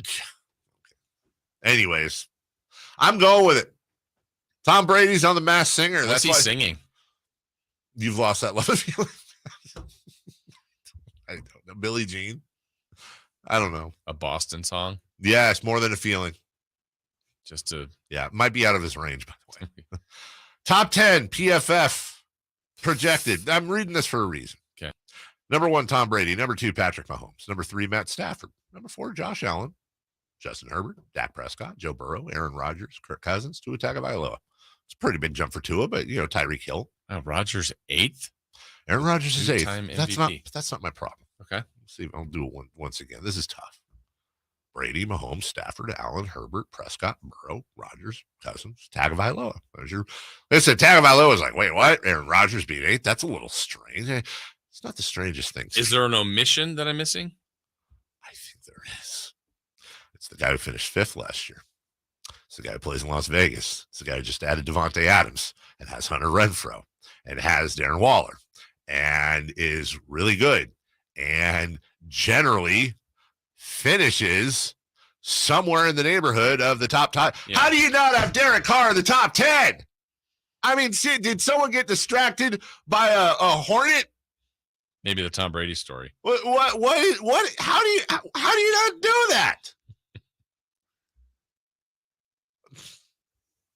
I mean, that's fine. It's not like Derek Carr's throwing his jeans jacket to the ground, upset about this. He doesn't care. He has 1, 2, 3, 4 straight years of 4,000 or more. Right. And last year, 4,800. Whatever. Stupid. Speaking of stupid, let's get to Jimmy Haslam and the Cleveland Browns. Okay, well, this is pretty benign. We'll support Deshaun. Okay. And we're going to support him in every way possible during the suspension and during what will hopefully be a long career with the Cleveland Browns. Okay. People deserve second chances. In this country and hopefully in the world, people deserve second chances. Okay, I really think that. And I struggle a little bit. Is he never supposed to play again? Is he never supposed to be part of society? Does he get no chance to rehabilitate himself? And that's what we're going to do, okay? And you could say, well, that's because he's a star quarterback. Well, of course. But if he was Joe Smith, he wouldn't be on the headlines every day. So we think people deserve a second chance. We gave Kareem Hunt a second chance, okay? And that's worked out pretty well, okay? We're hoping this will work out, and we have strong belief it will. That doesn't mean we don't have empathy for people affected, and we will continue to do so. But we strongly believe people deserve a second chance. We believe Deshaun Watson deserves a second chance. Isn't that kind of relative, though? Yeah, that's basically what I hear, and that is he's our best quarterback. When this is a straw man argument I'm throwing out there. But what if he was convicted of child molestation? Does he deserve a second chance, Jimmy? Does he? Right. What if it was 5 kids? Does he deserve a second chance? What if he murdered someone? He didn't. And again, it's a straw man. He did not do that. Let's be clear. And this is, listen, I don't like comparing crimes, but I'm pretty sure this is not that. However, dude, and Kareem Hunt, who violently assaulted a woman. This just screams to me of the Browns saying, we have had no quarterback for years. This is, by talent-wise, the best quarterback we've had in a long, long time. And, yeah, can we just get through this so he can be a quarterback? That's what all of this seems like to me. One more here. He's talking about what you want to do here, of course, is talk about how great of a QB he is. I think it's important to remember Deshaun is 26 years old, okay, and is a high-level NFL quarterback. Why is that important to remember? That's the truth. That's his truth statement, though. It really is. He's a good quarterback. It's important to remember, we're not dealing with this isn't Nate Sudfeld. Right. As he said earlier, this isn't Jim Smith who would be in the headlines. Well, if it was Jim Smith who was your third string quarterback, you cut him. He's gone. He's gone. You don't even worry about any of this. The Cleveland Browns do not stand for assault anywhere. Exactly. But no, Kareem Hunt, though, he can get us at he's 3rd and 4. Really good running back. And Deshaun Watson's a really good quarterback. And by the way, it's not like that's not rampant on most, if not every team in sports. Obviously, stars get treated differently. Yes. And it's gross, and that's the way it is. Let me give you the rest of this. Okay. And it's a high-level NFL quarterback, and we're planning on being our quarterback for a long time. Why is that important? Why in the face of an alleged where you just settled for 23 women that were I don't know if it's assault. I don't know what they're calling it, but the whatever it is, it's gross that he did allegedly. Right. Well, Jason, you just slept with my wife. I hate you. But it's important to remember that Jason's been doing Sac State games for a long time. He's really good at his job. What? I didn't do it, but I apologize. Yeah, I didn't do it. Yeah, but I apologize. I apologize. Everybody was triggered. Yeah. Over the sleeping with your wife thing. Sorry. Yeah. My bad. And but now a word from our sponsors. Yeah. But I will accept the 2-week ban from the show. Yes, I will accept. Though I didn't do anything wrong. I apologize to anybody that. I didn't do anything wrong. Those aren't my undies. Oh, Sac State monogrammed undies with Jason Ross on the tag in your bedroom? That could have been anybody's. It was planted by the FBI. Right. We'll take a break. Wow. Where did this go? It's just so stupid. I hate laughing at it because it's so not funny. It's sick. It's gross. It's weird. I don't like it. And by the way, message.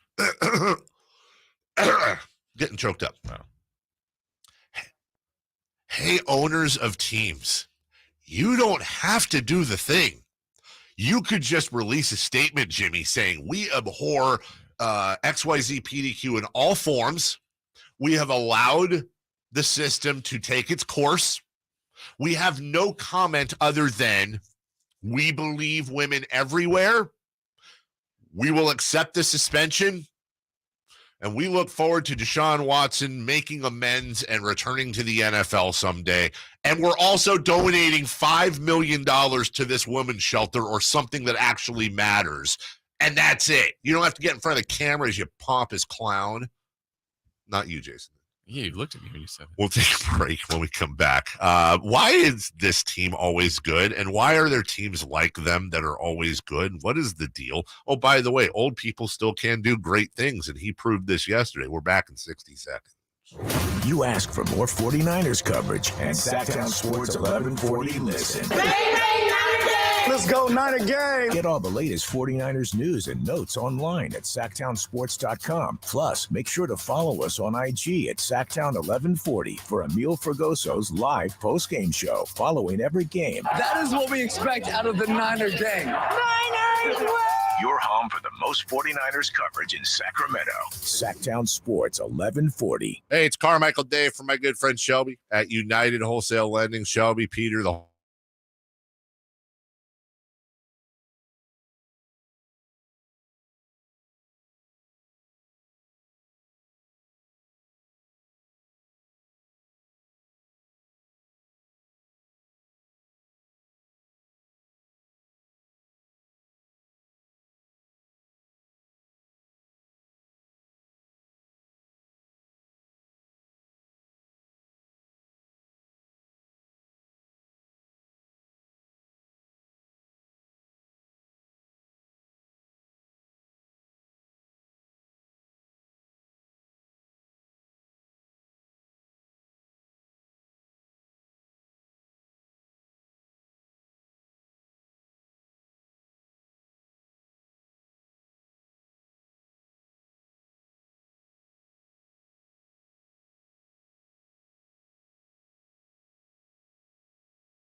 It's the Carmichael Dave Show with Jason Ross. System of a Down bring us back. Sactown Sports 1140. Jason Ross, Carmichael Dave. Simone behind the glass. Good morning. Good morning. It's always better. Hey, Simone is radio bacon. What do I mean by that? What do you mean by that? Makes everything better. Makes everything better. It's like a choir in a rock song. Makes it instantly better. You throw a choir in a rock song. Hello. Oh, who's that online? Oh, that's Foreigner. Do they want to know what love is? Yeah. I want to know what love is. Good song. I want you to show me. I want you to show me. I want to know what love is with the choir. Pantheon of great monster ballads. Yes. Jay Mars is somewhere. I don't know where. Doesn't matter. Simone's here. Who cares? Who cares? Simone's here. Jay Mars. Jay Schmars. Right? That means Friday Fun and Games. Yes. That's coming up. It's on deck. 12 minutes. Brought to you by Scott Martin. Hey, for all your, you should be sponsoring that. Yeah, let's go. Let's get a sponsor. Call Scott. 916-923-6800. Ask for Scott. And lay down some cash. Yes, lots of it. Hey, businesses, get off your wallet and sponsor Friday Fun and Games. Call Scott and write a check. We'll take credit card. I think maybe even Venmo. Yeah, at this point. Yeah. Zelle. Zelle, Cash App. I can't imagine the station wouldn't take Venmo. I guarantee you the station would create a Venmo account. They would accept it. For a sponsor. I have a feeling that would. I think we can guarantee that. I think we can guarantee it too. This happened yesterday. Let me see if I believe I have to have. Yes, I do. Of course, have the highlight. 6-0 here, Cardinals, and the pitch to Pujols is hit deep down the left field line towards the wall, and it is gone. A grand slam for Albert Pujols. Pujols hits number 690. What a great moment here at the ballpark as Pujols delivers. And this crowd is going crazy. It is now 10-0 Cardinals. I can't believe what I just saw. So he's 5th all time. He's been there for a while. By the way. He is 6 away from tying A-Rod. You called this. This was my quest before the year. I said I wanted him to hit 21. This was your thing. Yeah. Phone lines. Hey, buddy. Yeah. Yeah. Song in the name is Rage Against the Machine, not System of a Down. Huh? You guys made a break playing. You're in a bad area, but I really want to hear what you're saying, so I'm going to give you a second. Hold on. You're in a bad area. Go ahead. Third time, because I honestly, you were breaking up. I apologize. Say it again. Here you go. Oh, we lost him. I hope he calls back. I know. I don't want to. I just hope he calls back. Spoiler alert. I kind of heard him. Yeah, I know. But I want that clear. I think he said, was he confused about who did he say? That sounded like he was confused. Or was he saying, thank you for playing System of a Down to come? I could not. Yeah, we would. Call back, my man. We'll put you through there. Albert Pujols, though, you called that from the beginning. My quest was for him to get. I just didn't know that he could get to 21 home runs. He's done 11 of them. He's got to get hot here in the last, but he's been hot. He's not doing it this year, though, right? He's not hitting 10 more home runs. Well, he's done. This is it. This is it for Al. Did he say that? Yes. Come on. He has to come back if he's at like 697. Well, 697 at least would pass A-Rod. He'd be 4th all time. You're that close. You can't why can't you come back and say, I'm coming back until I hit 700? You could. Cardinals would probably take him. Speaking of, what is in the water in St. Louis? Why is it that every other year in my entire life, they're a championship contender? Yeah. Or they, what was the year where they were like 8.5 back with like 4 to play and they still managed to win the whole thing? I'm looking back at their track record. So since 2000. Yeah. All right. Playoffs. Missed in 2003. Playoffs, including winning the World Series. Yeah. Missed 2 straight years. Playoffs. Missed a year. Won the World Series in 11. Playoffs. Missed 3 straight. Have made it the last 3. They are so consistently good. Yeah.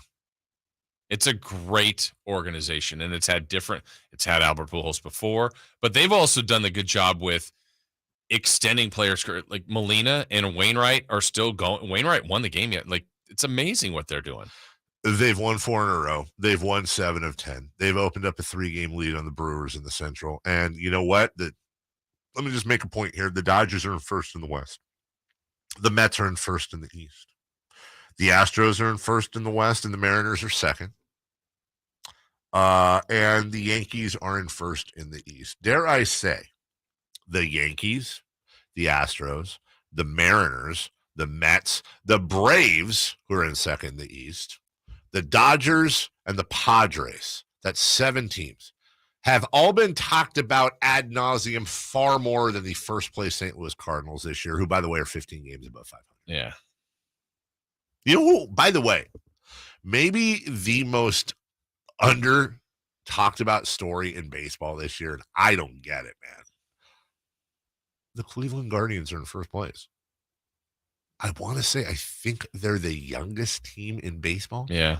I think, well, the division's questionable, but still, doesn't matter. You play it. You play to win the game. Cleveland is not only incredibly young, their farm system is also one of the better stacked farm systems there are. And they're just Clevelanding through the whole. No one's talking about Cleveland. No one's talking about. If you ask 100 sports fans, hey, is Cleveland's either in first place or last place in the Central? Which is it? You're probably getting a split. They're in last. But when you talk about St. Louis, there are other teams that just seem to be like that. You brought up Green Bay before this. Mm-hmm. Green Bay is just consistently good. Now, they've also gone from Brett Favre directly to Aaron Rodgers. Historically amazing. And both guys played a ton of years. In fact, I got to go back and look, but they got to be way past Montana Young now, right? As far as I think so. I mean, we're probably approaching 10 years longer. Yeah. And Green Bay has enjoyed what? What was Favre? 95? Yeah, we're looking at something earlier than that. 27 years. They've looked almost 30 years of back-to-back all-time Hall of Fame quarterbacks in the most important position in sports. Yeah. That's especially when you consider Montana Young. By the way, they've got what? 2 Super Bowls out of it? Favre won one? Favre won a couple, He won a couple. And then Rodgers They have won. 3? I think so, yeah. So that's football. That's Spurs. the Spurs. I mean, lately, but 20 plus years before that, consistently good. Friday Fun and Games is next. Yes. We'll get to that in just a second. I want to give you some Friday. How about some Friday Fun and Savings? Oh. Right? Okay. My good friends at Hoblet. It is the Make This the Summer event. I guess he's not going to call back. Dang it. The guy was upset because I said System of a Down brought us back from break. And he says, Rage Against the Machine. Obviously, he does not know his music. He was raging against this machine. I think y'all should rage against MSRP. Markups.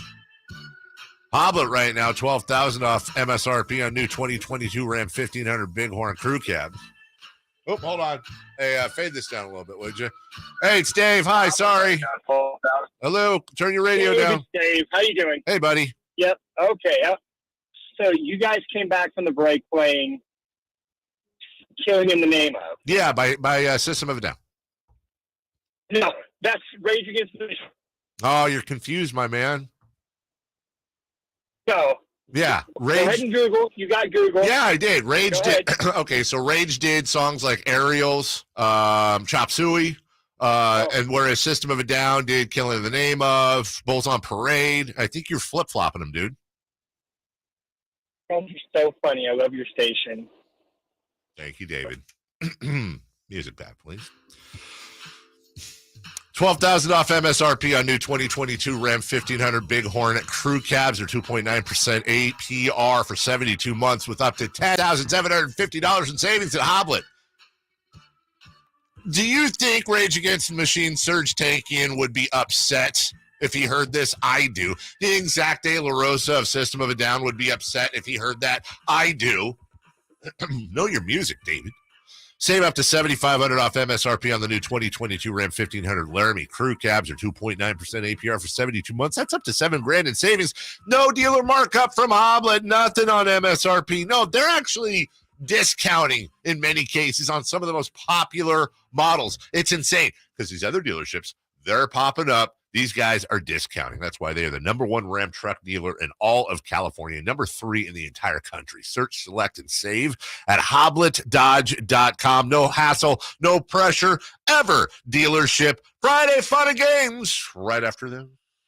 Breaking news, the latest happenings with your favorite teams. You ever wonder about what the heck all these kids are doing on computers all the time? Stay up to date with all of it by following us on Instagram and Twitter. Excuse me, gentlemen, a little update for you.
For the party. Every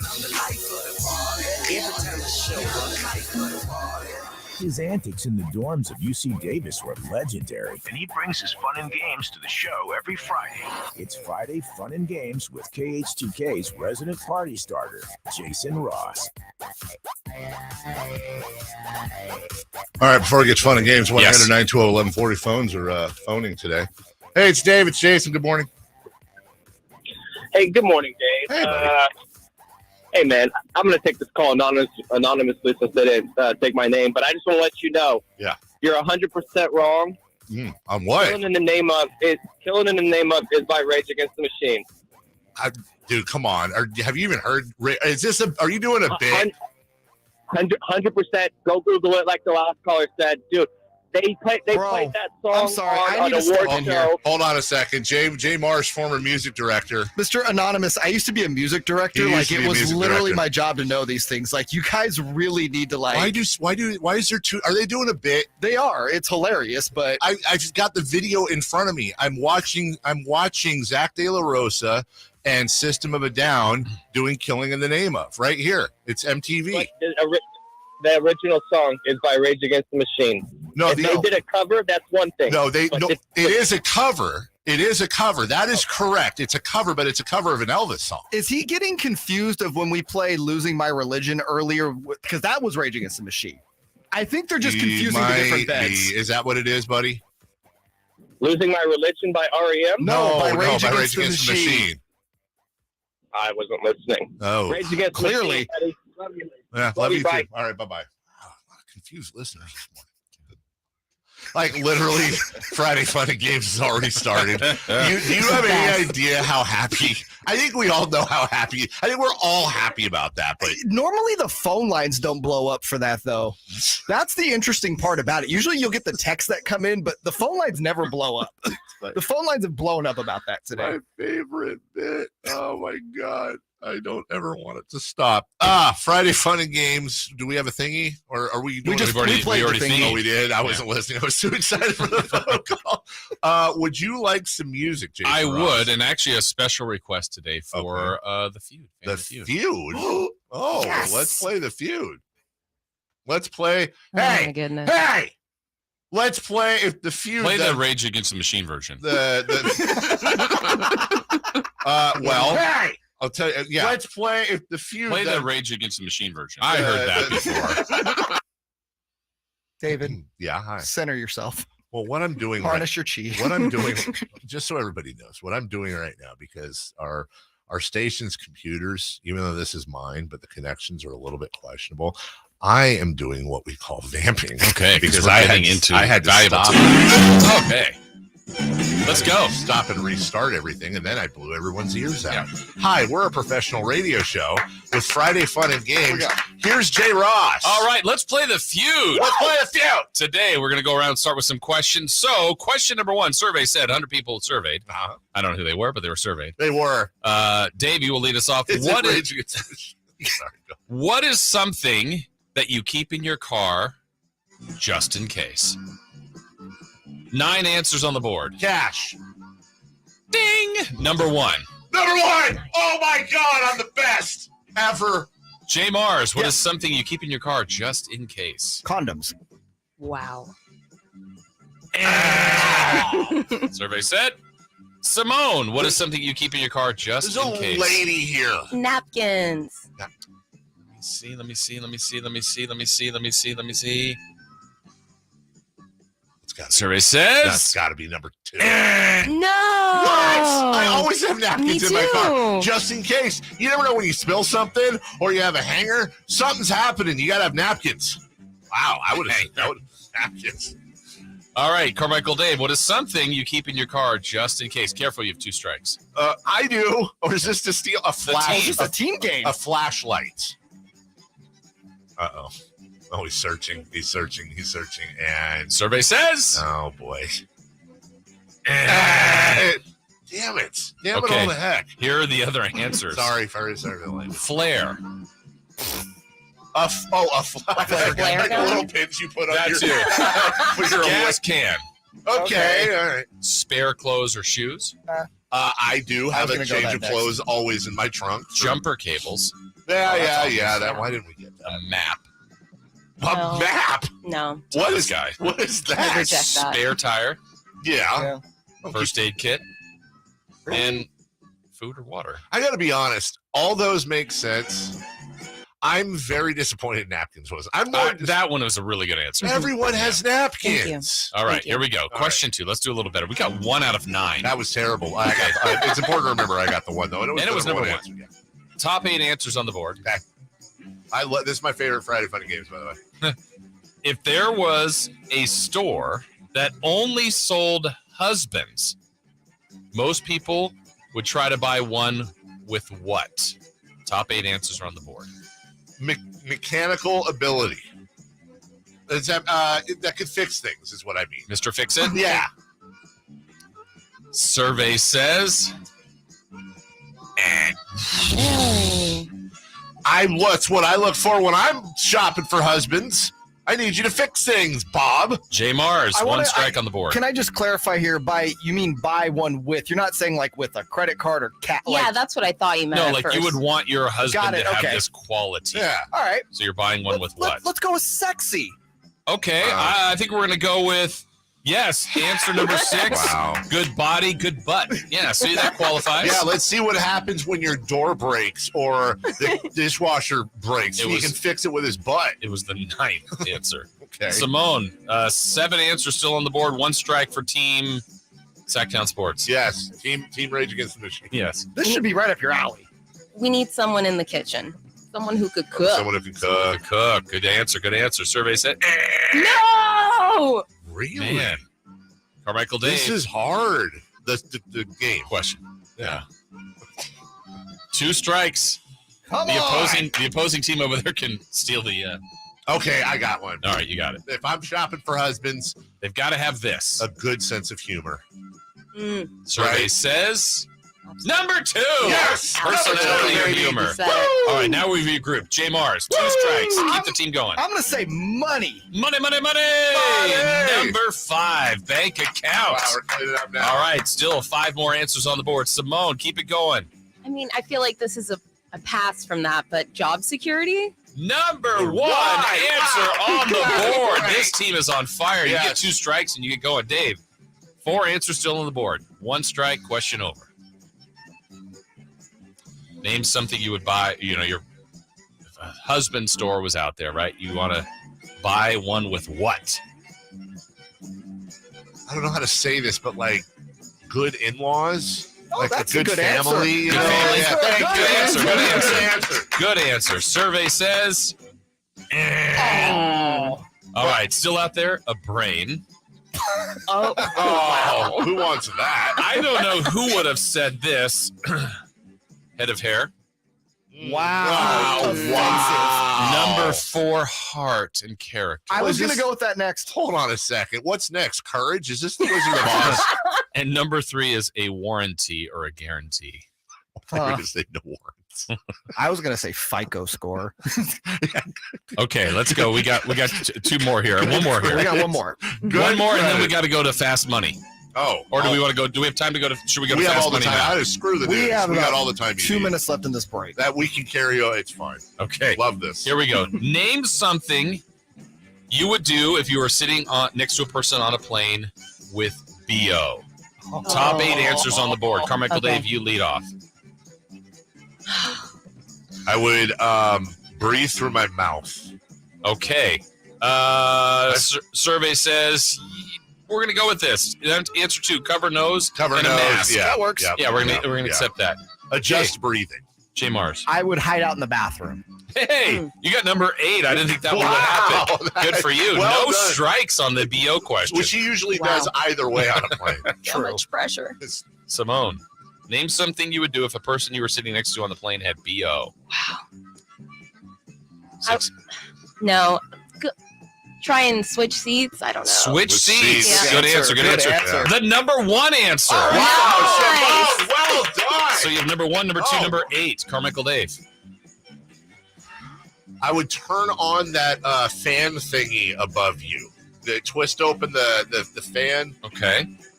Am I on the fence there? Yeah, I don't know. We're gonna say. Okay, J Mars. I would suggest something to them like deodorant, maybe, wash up. Good answer. Answer 6. Yo, you reek. This survey is garbage because nobody is saying anything. Nobody's telling them. You're not telling them. Who's going to say you have BO, dog? Okay. Simone. In those exact words. Gosh. You have BO, dog. Bo dog. Yeah. No. You can't tell them. Is that already on the board? Can I say that? What? That you tell them? Yeah. Well, that's what on the board. That's what you just said. So we have 1 strike. We have 4 answers left. Guys, we're limited. Yeah, I don't know. Okay. We've exhausted it. Yeah. Freeze. All right, Dave. She would freeze. Screw the music. I got to think here now. All right. Let me hold on. Let me see. What would I just need thinking music. Okay. Try to casually spray on myself, maybe some form of air freshener. Okay, we're gonna accept that. Good answer. Number 5, spray perfume. Yes. J Mars. Complain to an airline attendant that they need to be removed from the flight. You narc. Yeah. Yeah. The rest of the answers. Yeah. Sleep. Number 4. Good answer. Enjoy it. And number 3, turn your head. Yeah, those are bad. I feel like my answer was better. All right, when we come back, though, we got to play Fast Money because I want to do Fast Money. By the way, nowhere on there would be just brutally just smack them around. No, that was not an answer. Is that not a, No. And you know what? Good, because you shouldn't do that. Yeah. We're back with Fast Money, the news, the notes, and the final segment coming up right after this word from my friends at American Energy. Hey, let me tell you something. American Energy, they're the one for you. That's not their tagline. What their tagline should be is, hey, want to save money? How about $2,500 in your pocket? How about that on an HVAC, a new HVAC home installation from my good friends at American Energy? Now's the time to replace your system. Get $2,500 off a new HVAC home system installation with 0% financing and payment plan options available. There is no reason. I'll say it a third time, no reason to keep putting off making your home a place of comfort for you and your family. Even your puppies and your kitties. They want to be cool too. Yeah, that's right. This offer expires in just under 2 weeks, August 31st. You can't wait. Call today. They're local, 916-520-9990. Call right now, 916-520-9990. Or visit AmericanEnergyAir.com. If you're looking to replace your HVAC system, now's the time to contact American Energy. Don't settle with a high quote from those other guys, the Goofus Patrol or whatever they call themselves. Get a free quote. I don't know. On your system from your second opinion partner, A+ with the Better Business Bureau. Go on Yelp, go on Google, read their ratings for yourself. Serving the greater Sacramento area since 1981. And listen, you can't do that if you don't do good work. AmericanEnergyAir.com, 916-520-9990. Tell them Carmichael Dave sent you. The news, the notes, the birthdays, and fast cash. Fast money. That too. Coming up, 2 people. Coming up next.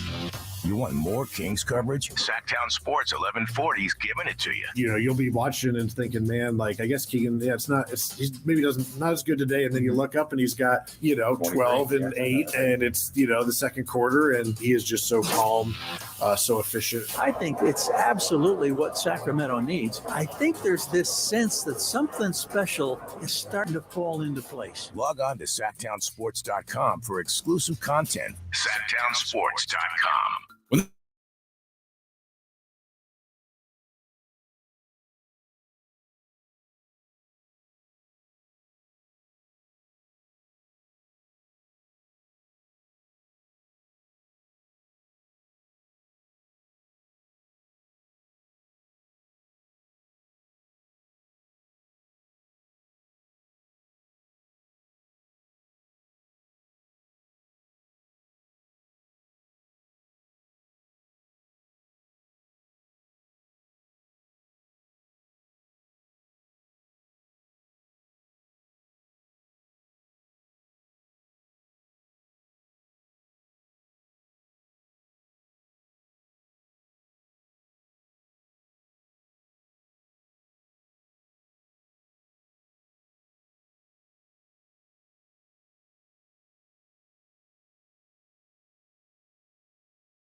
What's Not, brought to you by American Energy Air and Solar, believing in a better customer experience since 1981. Head to AmericanEnergyAir.com to find out more.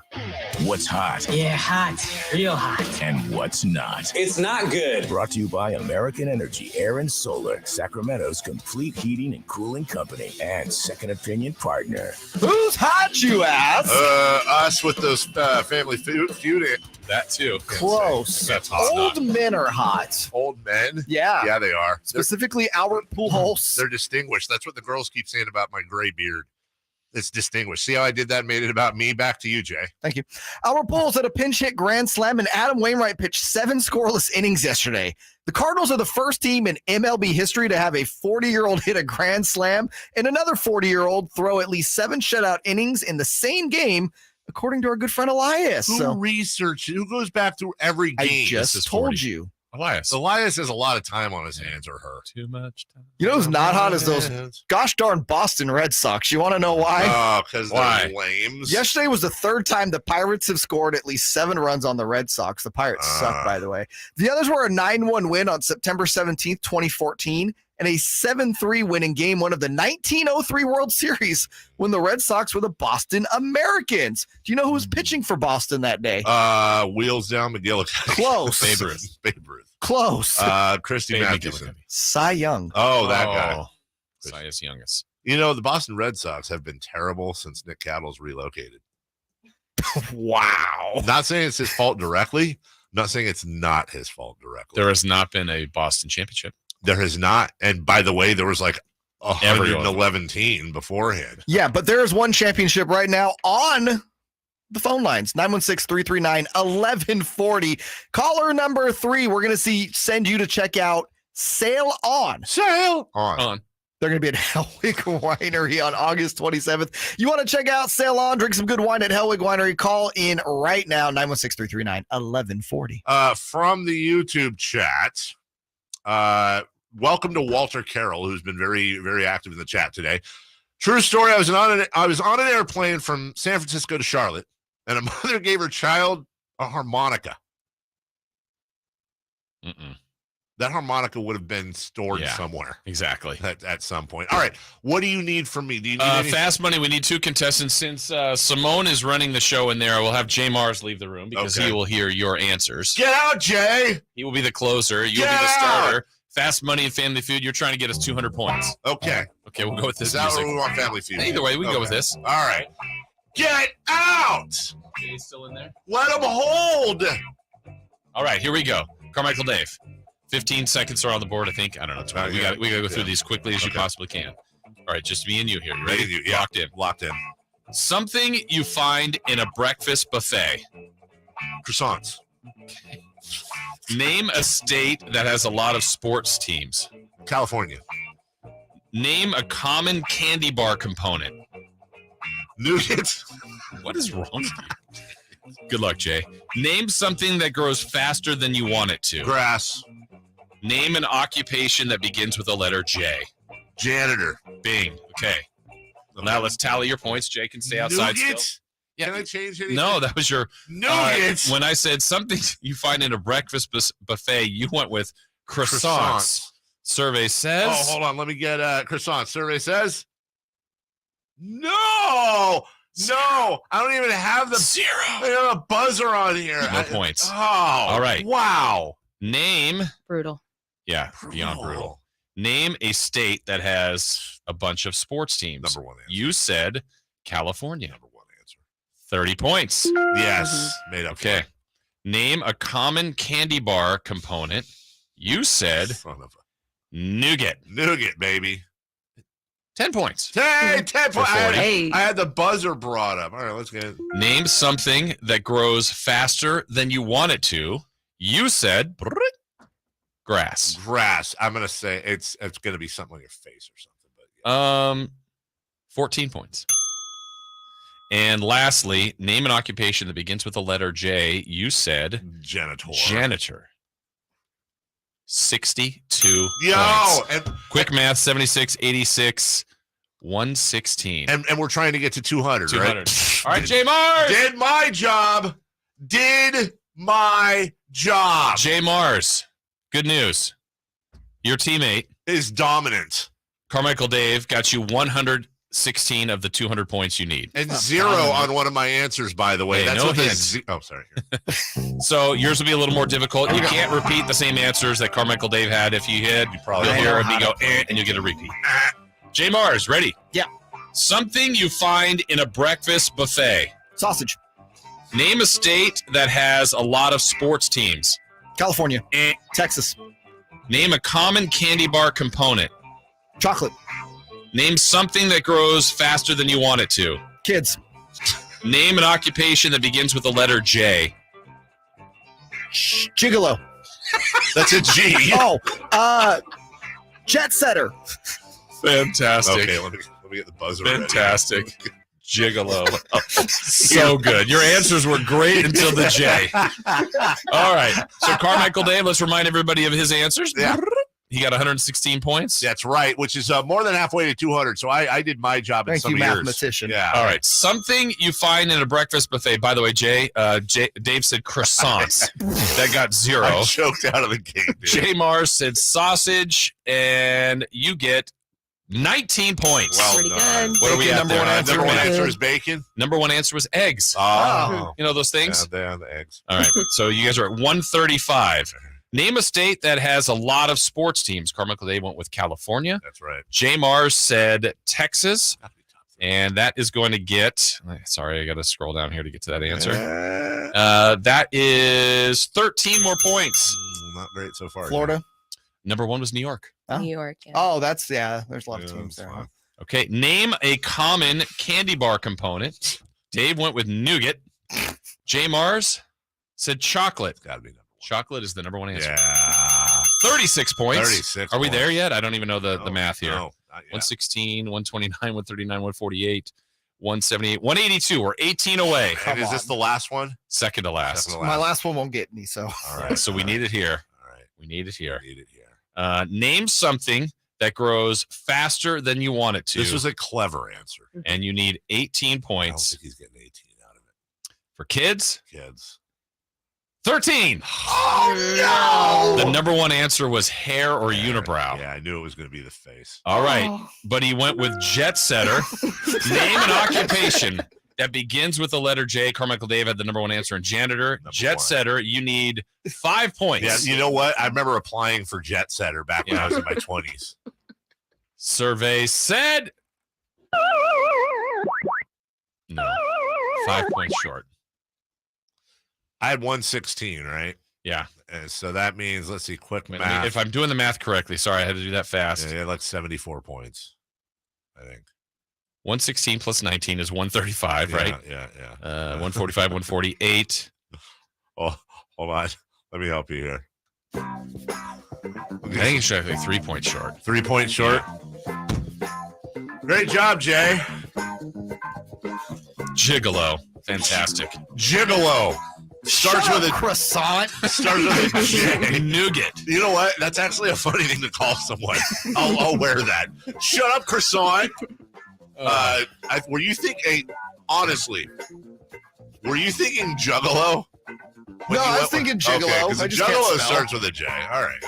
Judge, jeweler, jockey, journalist, juggler. Okay, we got about 2 minutes left in the show, so we're just going to go right to celebrity birthdays. Okay. We wouldn't know celebrity, or we wouldn't know. All right, here you go. Let's go get the ahead. most important celebrity birthday of today. Sacramento's own Keegan Murray. Keegan Murray. I got Keegan. this. I got this. Simone. 22. He's a Leo. 22. He's a Leo. I'll say 23 just because. I'll say 22 and a Scorpio. He's 22. Kirk Herbstreit. Kirk Herbstreit. Oh, it's a big 5-0 for Kirk today. Happy birthday to him.